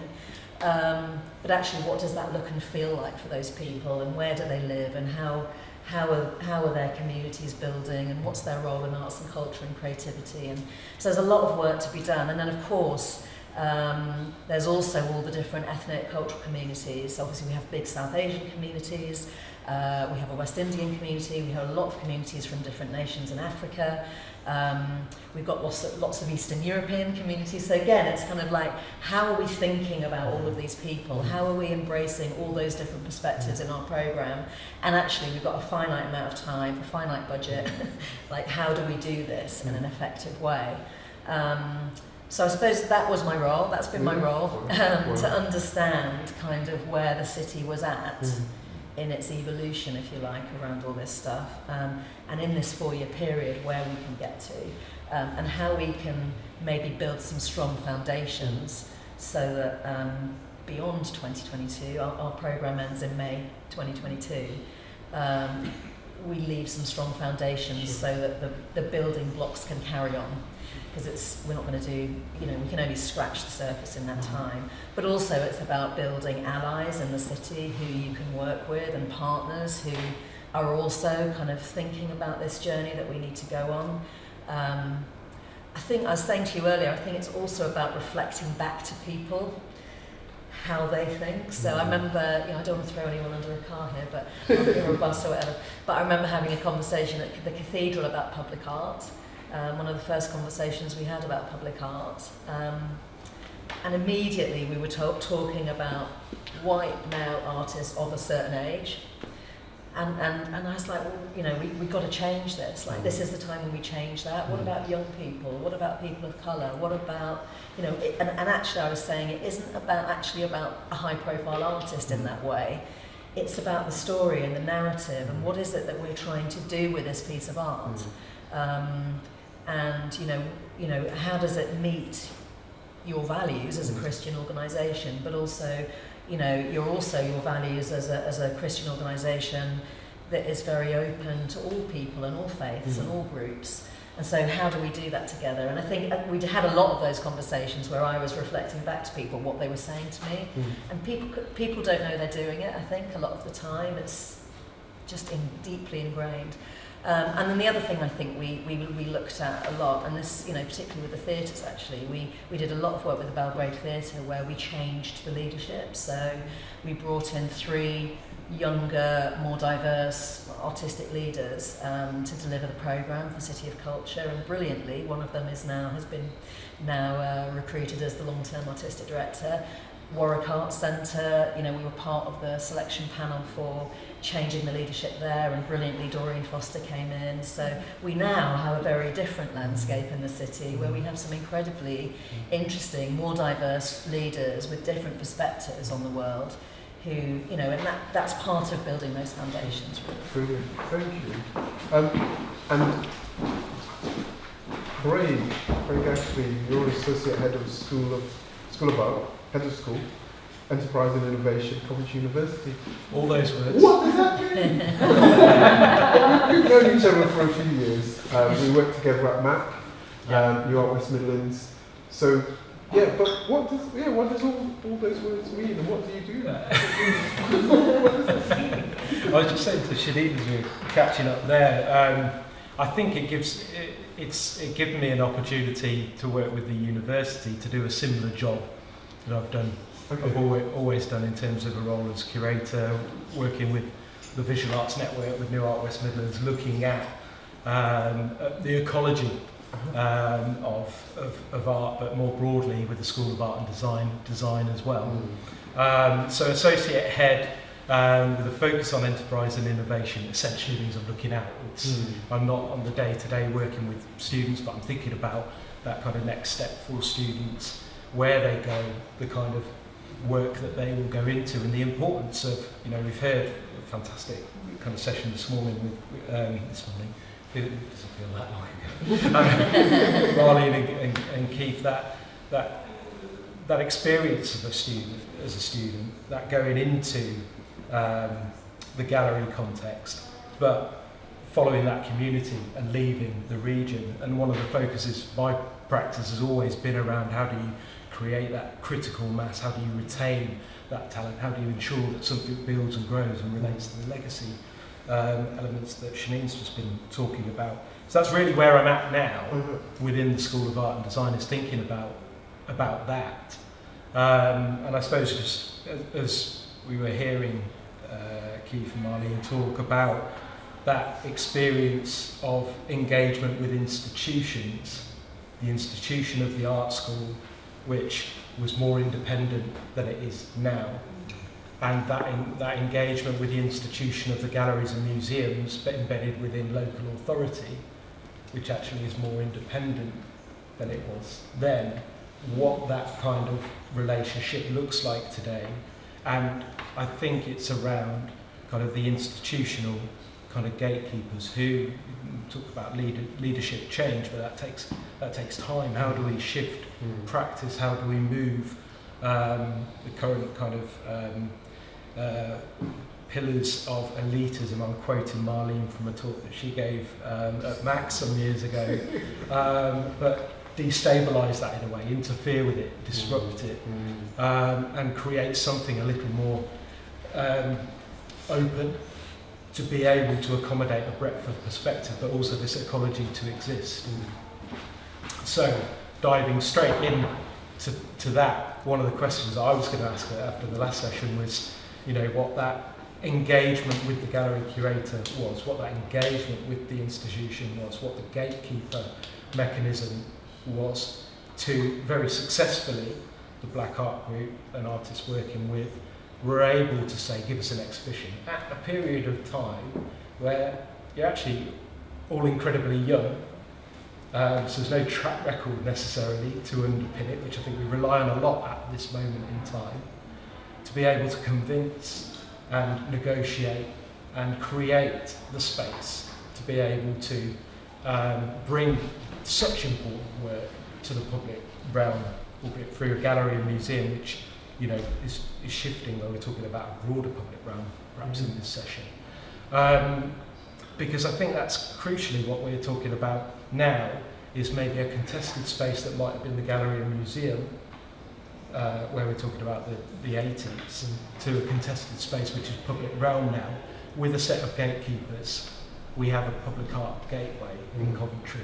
So even the language of it talks about a mechanism of and a process and a set of people that make decisions. What does that look like moving forward, and how can collectively we influence it? I know Moody is not still in the room, but we've got the Coventry Art Forum in Coventry, organisations coming together, largely white-led, but thinking about structural change.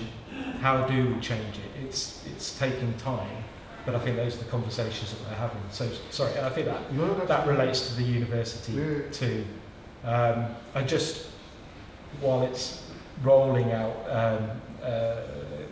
I suppose it's we think about kind of our memory of some of these great moments, like we will talk about at the university the meeting of Keith and Eddie, as you know, this is important. We should celebrate this as an institution, but we don't really understand as an institution kind of those sequence of events, the way it's shifted practice, and actually it's not, I think, that evident in practice within the art school today.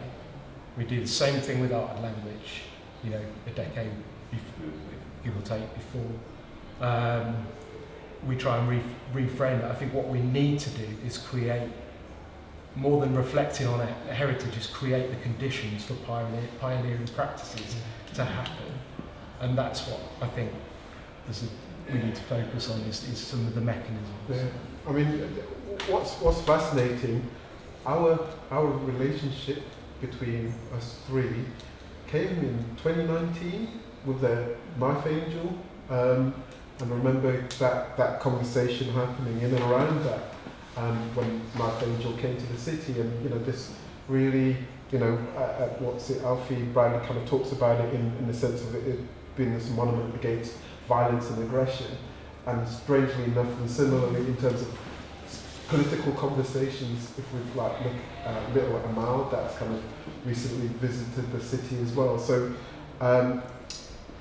we'll kind of jump into this idea of around whether art should be, you know, public art should be political, critical a little bit later. But kind of going back to something that you were saying in terms of, you know, about, you know, white men or men kind of creating or controlling certain realms, or gatekeeping even, kind of Craig.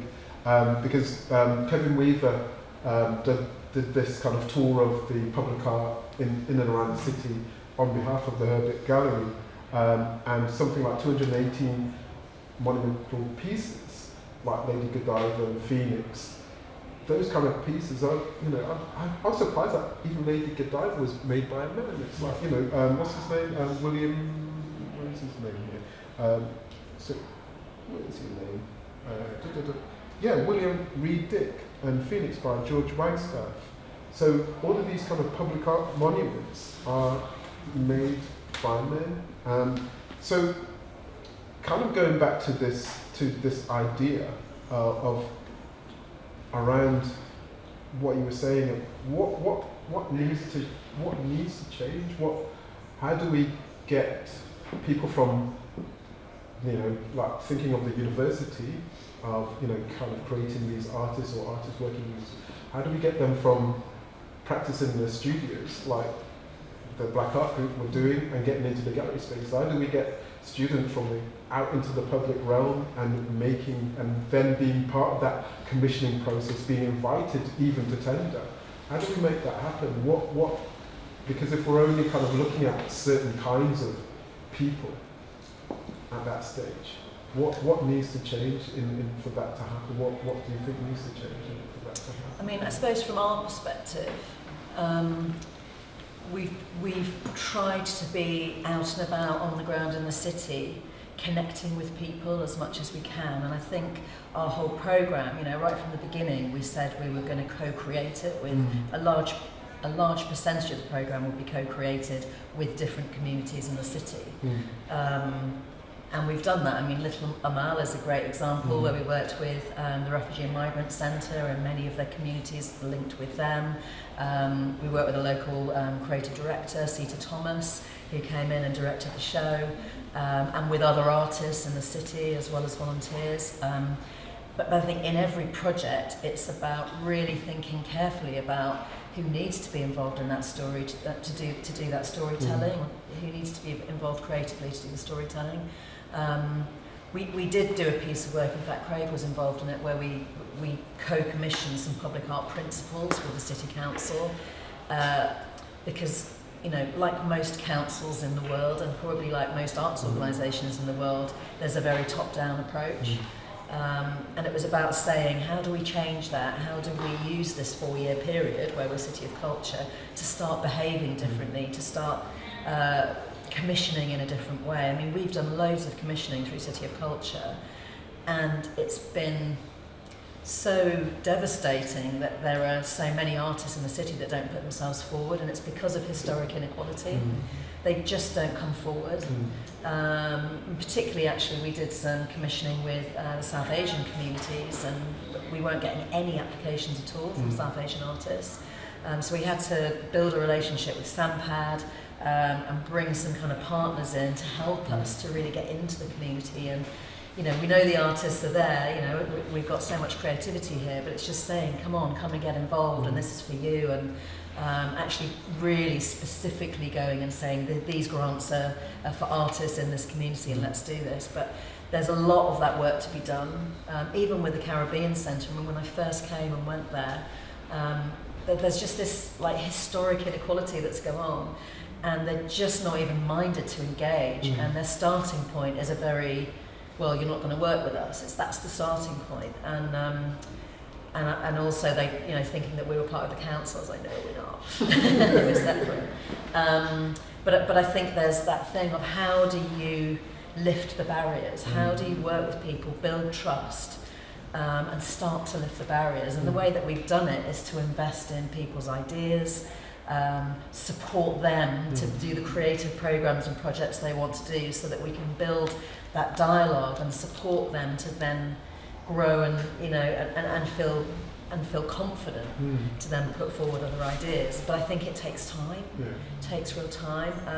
I remember meeting a group of incredible women from different cultural communities who just said, we have to build our confidence within our community before we can even go out and work across other communities or put ourselves forward for these opportunities. And there's just so much work to be done on the ground for people to really feel equal to other citizens in the city. And it's difficult because, you know, I think there are other citizens in the city that are saying to us, well, why are you doing so much work with those people and not with us?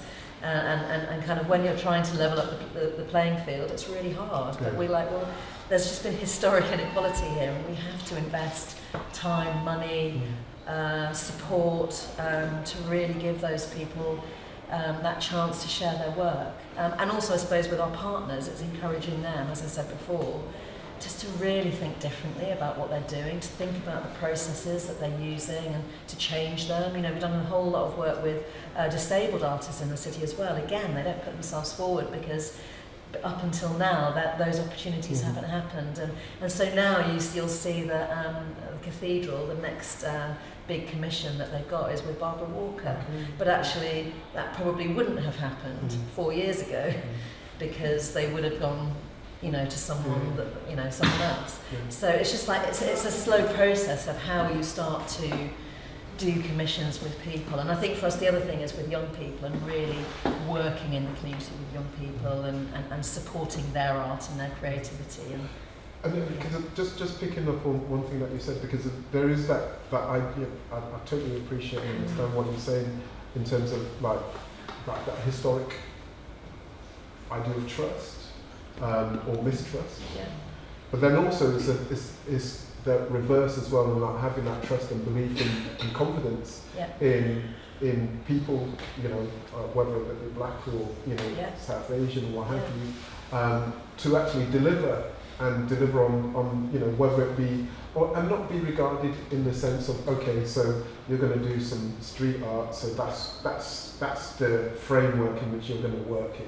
But in terms of like construct or, you know, creating a statue or what have you, whatever other kind of public monument, we're going to give that over to this because we trust and believe in the work of the, rather than saying, actually, we're interested in what your ideas and giving them the opportunity to kind of work with them as well. So from your perspective as well then, Craig, and kind of picking up on that, from the art school and the university's perspective, what experience are the students getting in terms of, you know, looking at whether it be in the public realm or the gallery space? What experience are they having of that? I mean, I'll answer that directly, but then I think some broader kind of points to pick up there. And I think this particular moment in time of seeing things being tested and explored in the public realm is a really useful kind of moment to capture and learn the lessons of, and build into some of the processes moving forward. So for our students, it's engaging them in live briefs. So we worked with the City of Culture Trust, with the Students' Union, with Envy, who managed the city hosts the volunteer programme to design the uniform.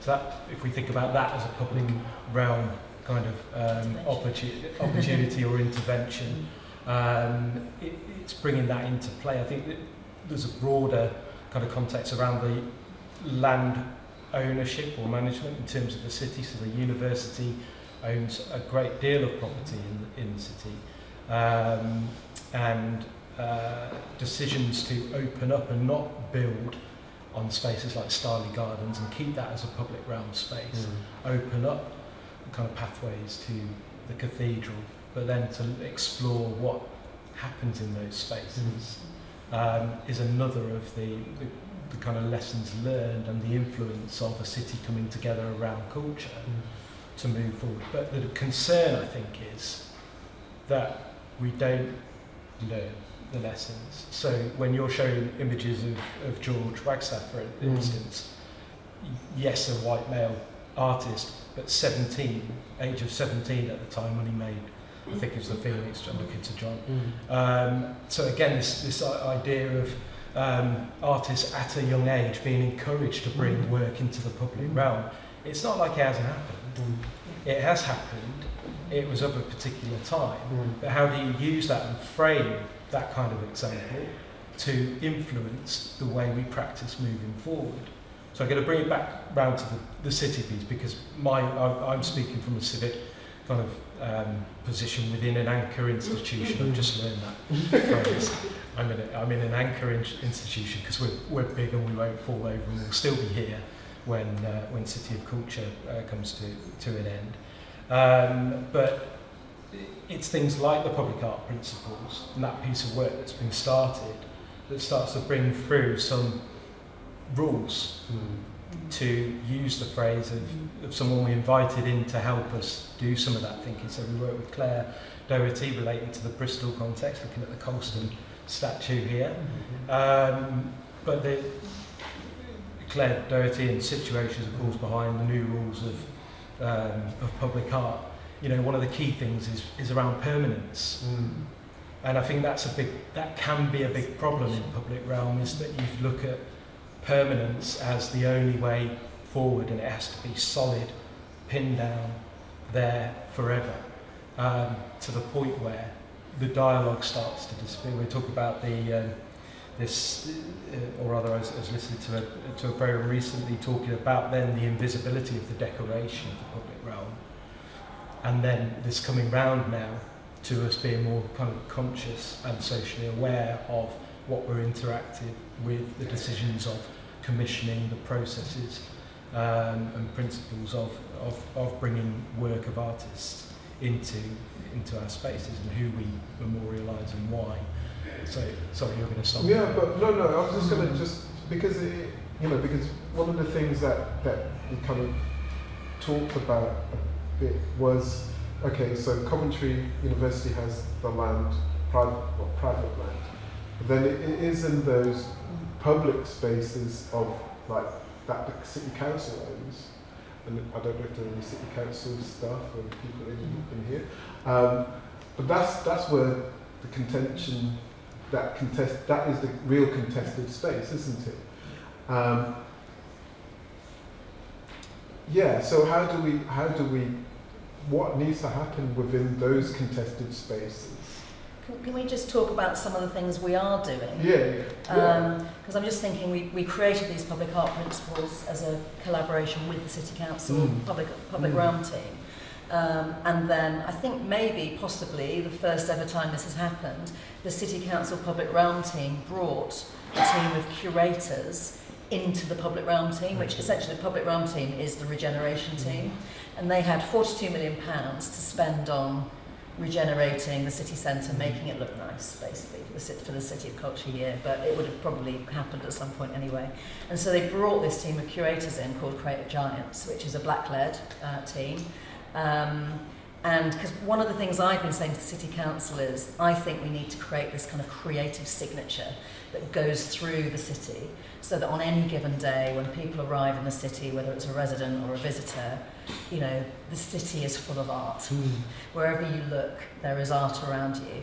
And so we brought Creative Giants in to sit in that team so that they could look at all the interventions that were going to be happening in the city, whether it was a city lighting strategy or a new children's playground or just making a kind of slightly drab area look a bit brighter, or whether it was street furniture or some of the bollards that they brought in for kind of security, and just think about what is the role of artists here to do that. So that's been a really big programme, and I think for me, it's about going through that commissioning process with colleagues at the City Council so that they understand how to do it. So long term, that's something they can continue. And then the other thing we've done is we've worked really closely with the Business Improvement District, and we've invested in them to run both the street art programme, which is led by Street Art Strategy, and the Show Windows programme, which is led by the curator Charlie Levine, who Craig introduced us to. And so essentially that has been about commissioning walls across the city and then bringing in incredible artists, local, national, international artists, to tell stories about Coventry. So creating that mural of Ira Aldridge is about telling people about this story, and it was a hidden story. A lot of Coventrians didn't know about Ira Aldridge. It wasn't a story that was visible. But the fact that you had this young man arriving in Coventry, being given the keys to the theatre, to open this theatre, he became the first black theatre director in the country in the 19th century. It's quite a story, and it's not just about him actually, it's about the city, it's about the way in which the city responded to that. And so there's a really big story around that. So that's where public art becomes so vital, because for many people, they were never going to go into a gallery. So you have this outdoor gallery that people can engage with. And just coming back to your earlier point, it is a political intervention. You know, when you put art in the public realm, it is a political intervention, whether it's street art or shows, theatre shows or pop-up things. It's about how you disrupt that space, how you get people thinking differently, and really kind of playing with that space. You know, I was involved with the fourth plinth in Trafalgar Square, and it's so interesting because people still don't understand that it's a you know, public art platform. They send in ideas for that plinth all the time. You know, can I put my car on there, or you know, whatever it is. People still haven't quite understood it, but it's a massive intervention in public space. And I remember a city in America approached us and wanted to take one of the Fourth Plinth artworks and kind of build a program in America, but it's such a conservative country, they could never have done it.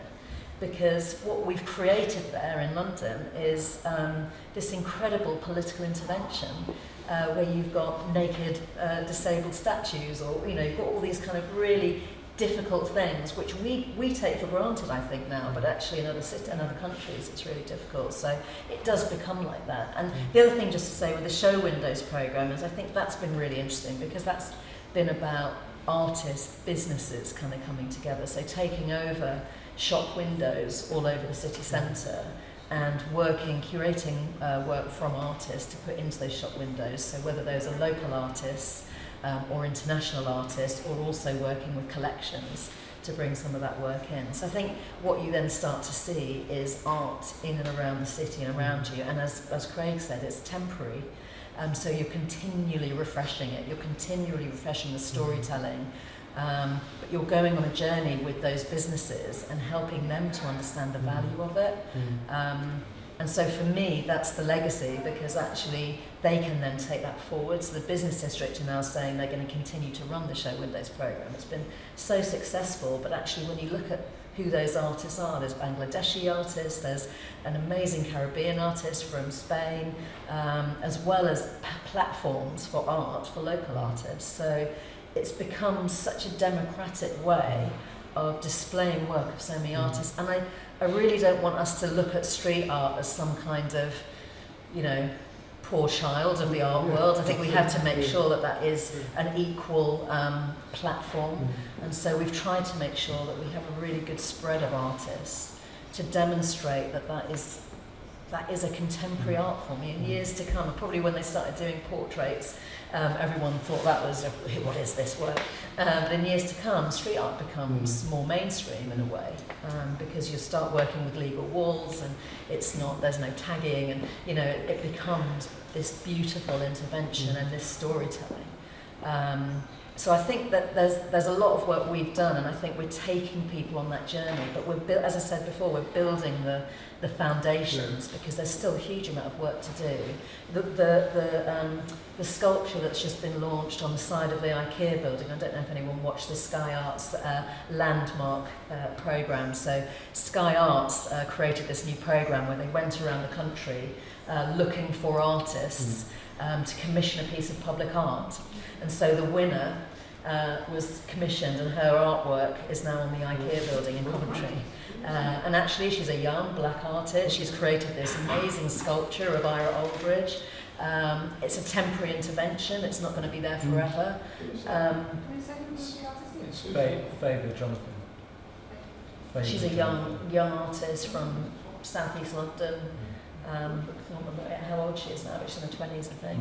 But it's kind of like we can start to make these changes by these partnerships we have, and starting to get that discussion about public art. And actually it was such an interesting programme. The great thing about Sky Arts now, as well as it's on Freeview, so people can actually watch it. And but it really opened a discussion about public art and the role of public art in cities and towns, and it talked to artists about why they were doing it, and that's the kind of thing that we as a city of culture can commission, and start to get this discussion happening a bit more in the public realm. I mean, one last thing around that then, because within the space of the gallery, the museum, the art gallery, it provides a literal critical frame boundary where you can get, evaluate the work, from footfall, from, feedback as people coming into this space. But out in the public realm, how do you gather and, evaluate the public response to a piece of work? And how do you measure what is likable or disliked, apart from, like if I see a Colston being chucked into the drink kind of thing, how do you kind of measure that? I mean, I suppose for us, it's less about, I think it's more about the conversations it creates, and maybe the way in which it helps artists to understand that they're invited, that they're welcome, that there are these platforms, and I think for the more kind of mainstream institutions, they can start to see how you might engage differently. And you know, it's all part of an ecosystem, isn't it, really? But I think the public realm is so important because, you know, audiences see themselves in these artworks or see their stories in these artworks. They're more likely to engage in other art forms or maybe come here to this gallery and see artworks that they never thought were in here. And so I think it's, you know, the work that Biennial are doing as well. I think there's a lot of people coming through the building now who would never have come here before. And so all the time you're sharing the stories with your existing audience, you're bringing new audiences in. I think it's difficult in the public realm because obviously it's public art. I mean, we've tried to put things like QR codes on. We've got a Smartify app for the Show Windows program, so you can see all of the windows through this Smartify app. And the code is right next to all the artworks around the city. And so people can engage in that way with it, and actually we start to see more people using that. But I think what we see is probably more engagement on social media and people actually starting that conversation, or artists approaching us to say, can we be part of this too? And you know, it just kind of opens that conversation really. And I think it's different perspectives on the world from those artists. Different cultures, different stories.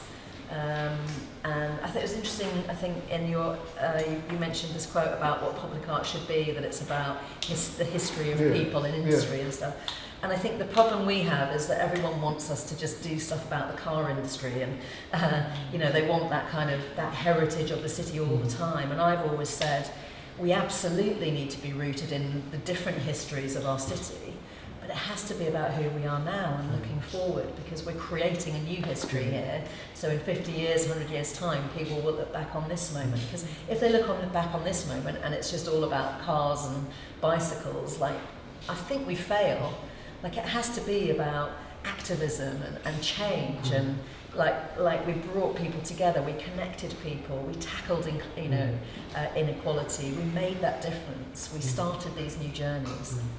Yeah, no, I don't know if you wanted to add anything to that, Craig, but I kind of wanted to, with yourself, kind of pick up on the conversation and relationship with the City of Culture in and around the actual Black Art Public Art Commission, and that, because you're one of the 5 partners that are involved in it, along with Carolina from the University, Coventry University, Herbert Gallery, Wolverhampton, University and Art Gallery.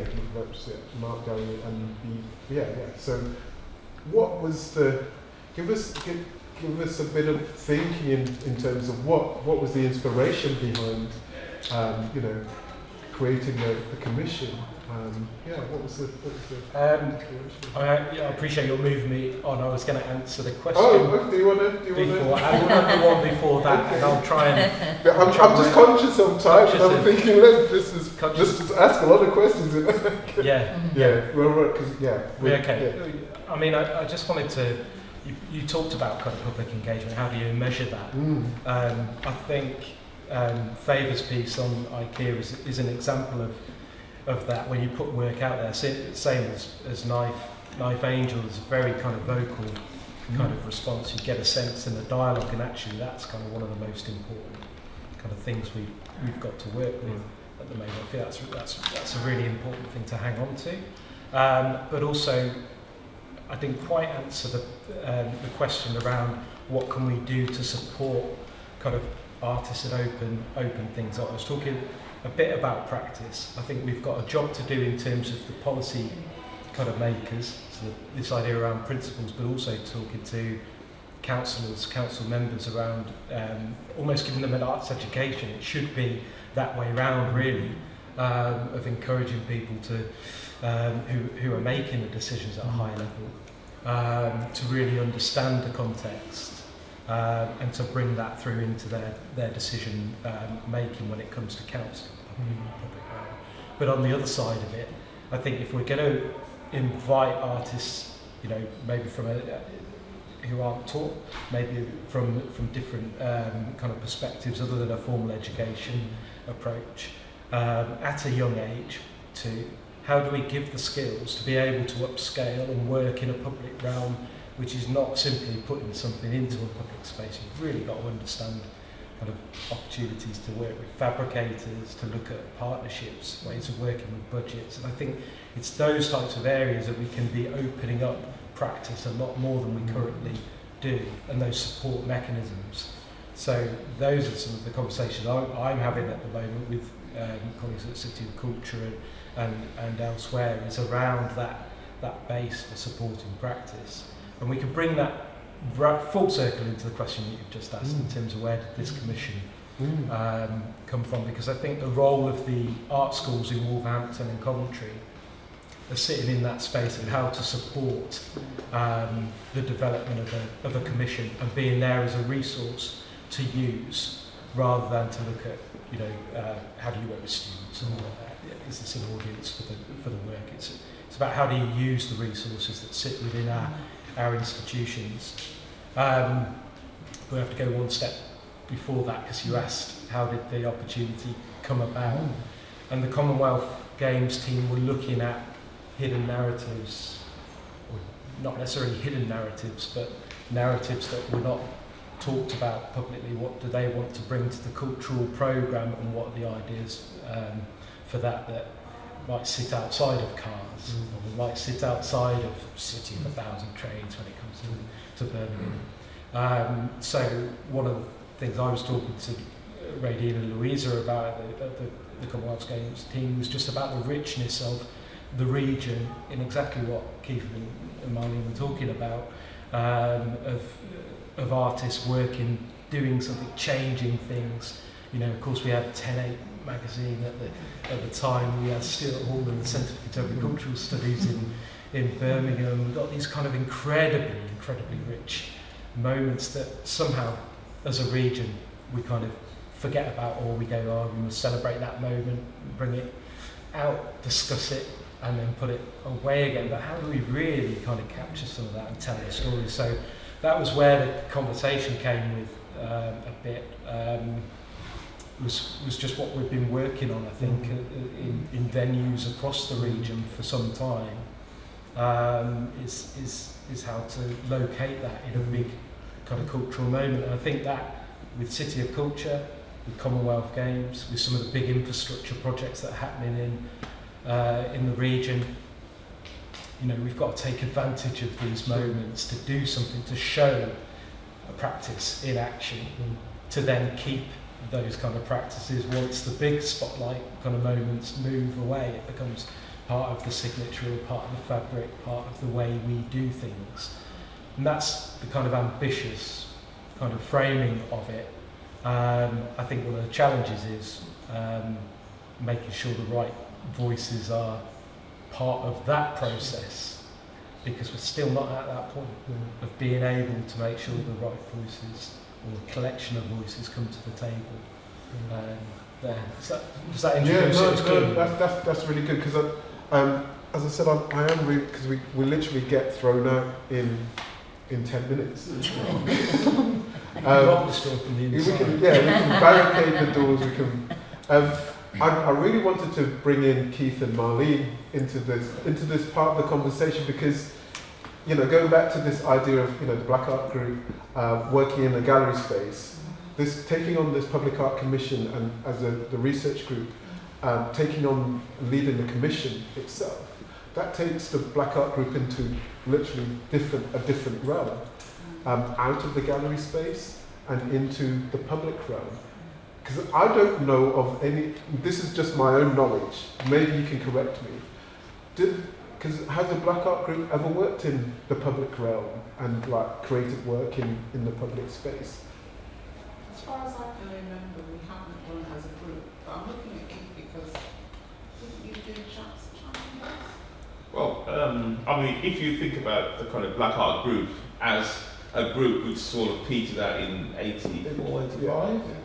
I mean, individual members then went on to do a whole range of things.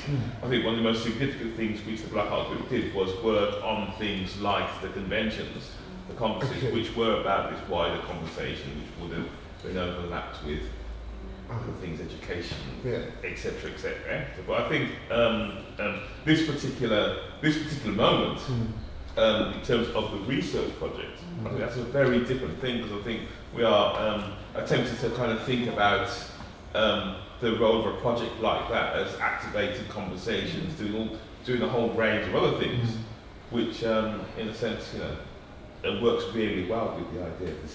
Could I just say something? Yes. To my recollection, it was the opposite way round. It was street art coming into the gallery. Street art coming to the gallery? Well, I had my bands, which were in the street, and I remember talking to you, and you talked about putting some images on buses. I thought it was a very good idea. Not Was that me? And I said it was a very good idea, but what you also ought to be doing is making an intervention into institutions like this. Oh, okay. And that's my recollection. And you lot made it before I did. Your exhibition here was here before my exhibition was here. No, but I'm just talking about how also I saw my practice. And my practice was the political anti-fascist banners on the street, and I felt that I really needed to be in an institution. And I related it to like selling left-wing newspapers. And if you want to buy a newspaper, you have to buy one from a newsagent also. So it's kind of the other way around. I was just going to pick up on your point about interventions in galleries. So is Tala still here? Yeah, so one of the things we've done with Tala is through the Great Places programme that we were running between 2017 and 2019, we commissioned a photography exhibition of Mastergy's work and created a beautiful book, and it went on tour to a few places. But then the conversation me and Tala had is how do we really feature that as part of our year of culture? And so I was able to then take Tala to Convened, to the gallery there, and say to them, you need to put this exhibition on. This is going to be great. And then now Tala is working with the curators there to create this amazing exhibition of photography and recreating the studio. And, and I think that's where we also can help, we can influence, we can talk to these buildings, and we can make these connections, and then it starts again. It starts different journeys and different conversations from going on. So I do agree with you, John. And the fact that there was the two-tone exhibition here was a great thing, and that might not have happened here if it hadn't been City of Culture. And actually, it brought a whole new audience into the building. Amazing stories coming through, some incredible artwork. From all of the people involved. And even at the Mead Gallery, Sarah's doing some incredible work. So I think, things are turning and changing, and I think we can influence that direction of travel, but we can't make people do stuff. But I think there's an appetite for people to be presenting the stories of people from the city, from the region, and there need to be those diverse perspectives. Yeah, really. totally. I mean, we've got, sorry, Jim. I just wanted to remind Keith, it wasn't just the people of the councillors in Coventry who set in the 80s. It was commissioned by the GLC to do a series of anti-racist murals. Yeah, with Child of Burma. Which is fantastic art, which upset the councillors in Eden. Did they? Who took it down quite quickly, and it was eventually destroyed because the police were set on that one. And it took the people of Southall until last year to create a memorial to the events of Lake Beach and all that stuff. So the idea that there hasn't been commissions in the past in public art is probably not true, but what the English institution got for that is forgetting. And you only have to look at the way that the Second World War was organised and the obsession with that. Think about what is remembered and what is forgotten. And there is a history of forgetting, which is just as important to document as what's remembered. That is really important, because that whole scheme in GLC anti-racist scheme, I think there is some work happening about that now. Some research, because I've been approached recently just for a recollection, but it's once again one of those gaps. It's this really important series of it was Big Luke Bainey in it, who did one with Ingrid Pollard. Simone, yes. And did Ingrid do another one? No, Ingrid didn't do one of those. And then there was Gavin Yanton and Tam Joseph. Yeah. Oh yeah, and Sun. Yeah. Not Sunil. Oh well, yeah. Anyway, it's this really important history. There was a set of 4 of them. Yes, which was the bit in TLC's attempts to engage public arts with art, etc. Did you want to? Sorry. I was just going to quickly say that the other thing for me is when we are commissioning work. So, for example, we've got Nitin Sawhney coming in January, and he's going to do a response to the War Requiem, which was created by Benjamin Britten for the opening of the new cathedral, and it's the 60th anniversary of the cathedral next year. So we were kind of saying, how can we do it differently? How can we start to tell different stories about this? And I think in the original War Requiem, the singers were English, Russian and German or something, but there was no kind of perspective of the other people involved in the war and the other communities that fought for Britain or, you know, on the other sides. And so I think what we've tried to do with Nitin is encourage him to help us to tell those different stories and share that, but make it contemporary. So we're also thinking about what's happening in the world now. So I think, again, it's just how you use these moments to really kind of give platforms for the stories that people aren't aware of or haven't heard, and that's what we've been trying quite hard to do through the work. But I do think interventions in public realm are extraordinary, and whether it's the side of a bus or a shop window or a train, you know, you can get the story out to a mass audience, and it changes the way people think about their city and their identity and how visitors see it as well. I was just thinking about it as we're talking there, that kind of question about, or the example of a work coming into the public realm, it being removed by the council, and the importance of that, and the absence actually, and the value of absence, I think can be quite a useful thing in building awareness around a particular conversation. So, I mean, just to touch on this particular work that's just disappeared, but where the Colston statue was removed, that process of removal and the empty plinth was such a powerful thing in terms of thinking what might be and how do we kind of reflect on it, what do we want to see, what don't we, collectively.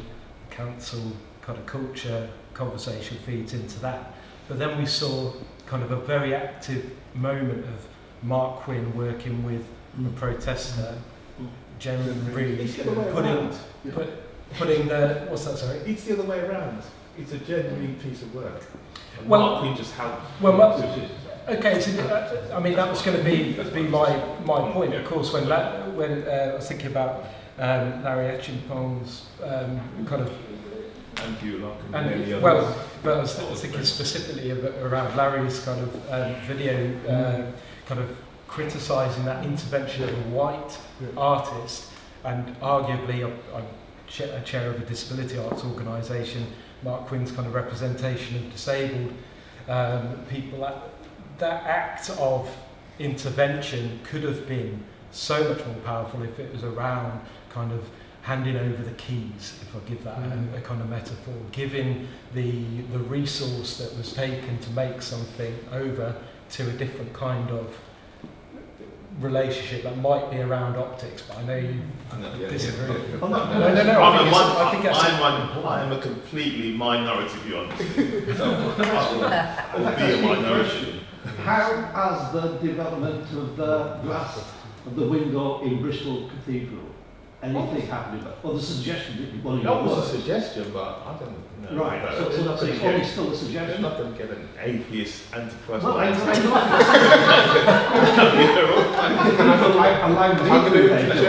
I need to take this is the last question and then we'll have to wrap up. Yeah, go for it. Yes, I just wanted to go back to the work of the Black Art Group and the piece that the press jumped on, you know, with the statement on the Queen's base. And I was thinking that there's a mention of, you know, Nitin Sawhney's work as well. But your work was disrupting the notion of nation and belonging a long time ago. All of your group were. And what does it mean to be British? What does it mean to be diasporic? And the relationship to empire, post-empire, and building on Stuart Hall's work alongside it, you know, and what he called the amnesia of the empire. And I must say, this was my reading list when I was at university, and this is what I taught. So in 2008, when we had Noise of the Past in the Cathedral, which included post-colonial war requiem and the film Unraveling, this was there to think, how do we do remembrance without bringing militarism and nationalism to it? How do we bring that global history into the local city? But the thing is, it can't be easily, we know this work can't be easily assimilated into the national story, and we don't expect it to be, but we do expect it to sit there as an interruption, as a disruption, as a redress to that amnesia that Stuart Hall said. And I think this is what our city needs to appreciate, that it's not only young artists, but people have been doing it for a long time. So often multiculturalism is keen on the young, but it doesn't want the historical legacies and the long conversations and the long traditions of contestation. And that's another challenge for us. Thank you. And we're gonna have to, because I'm getting the look.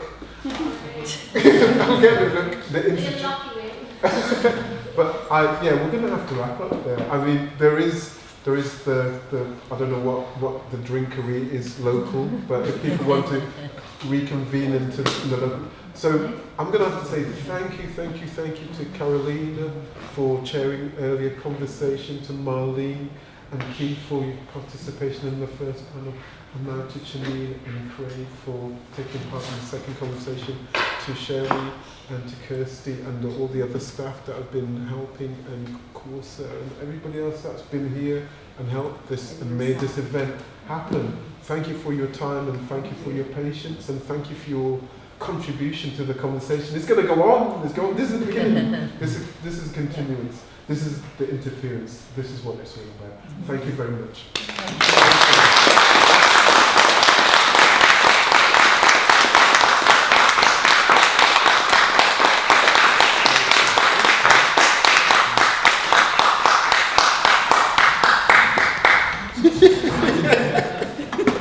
Sorry, it's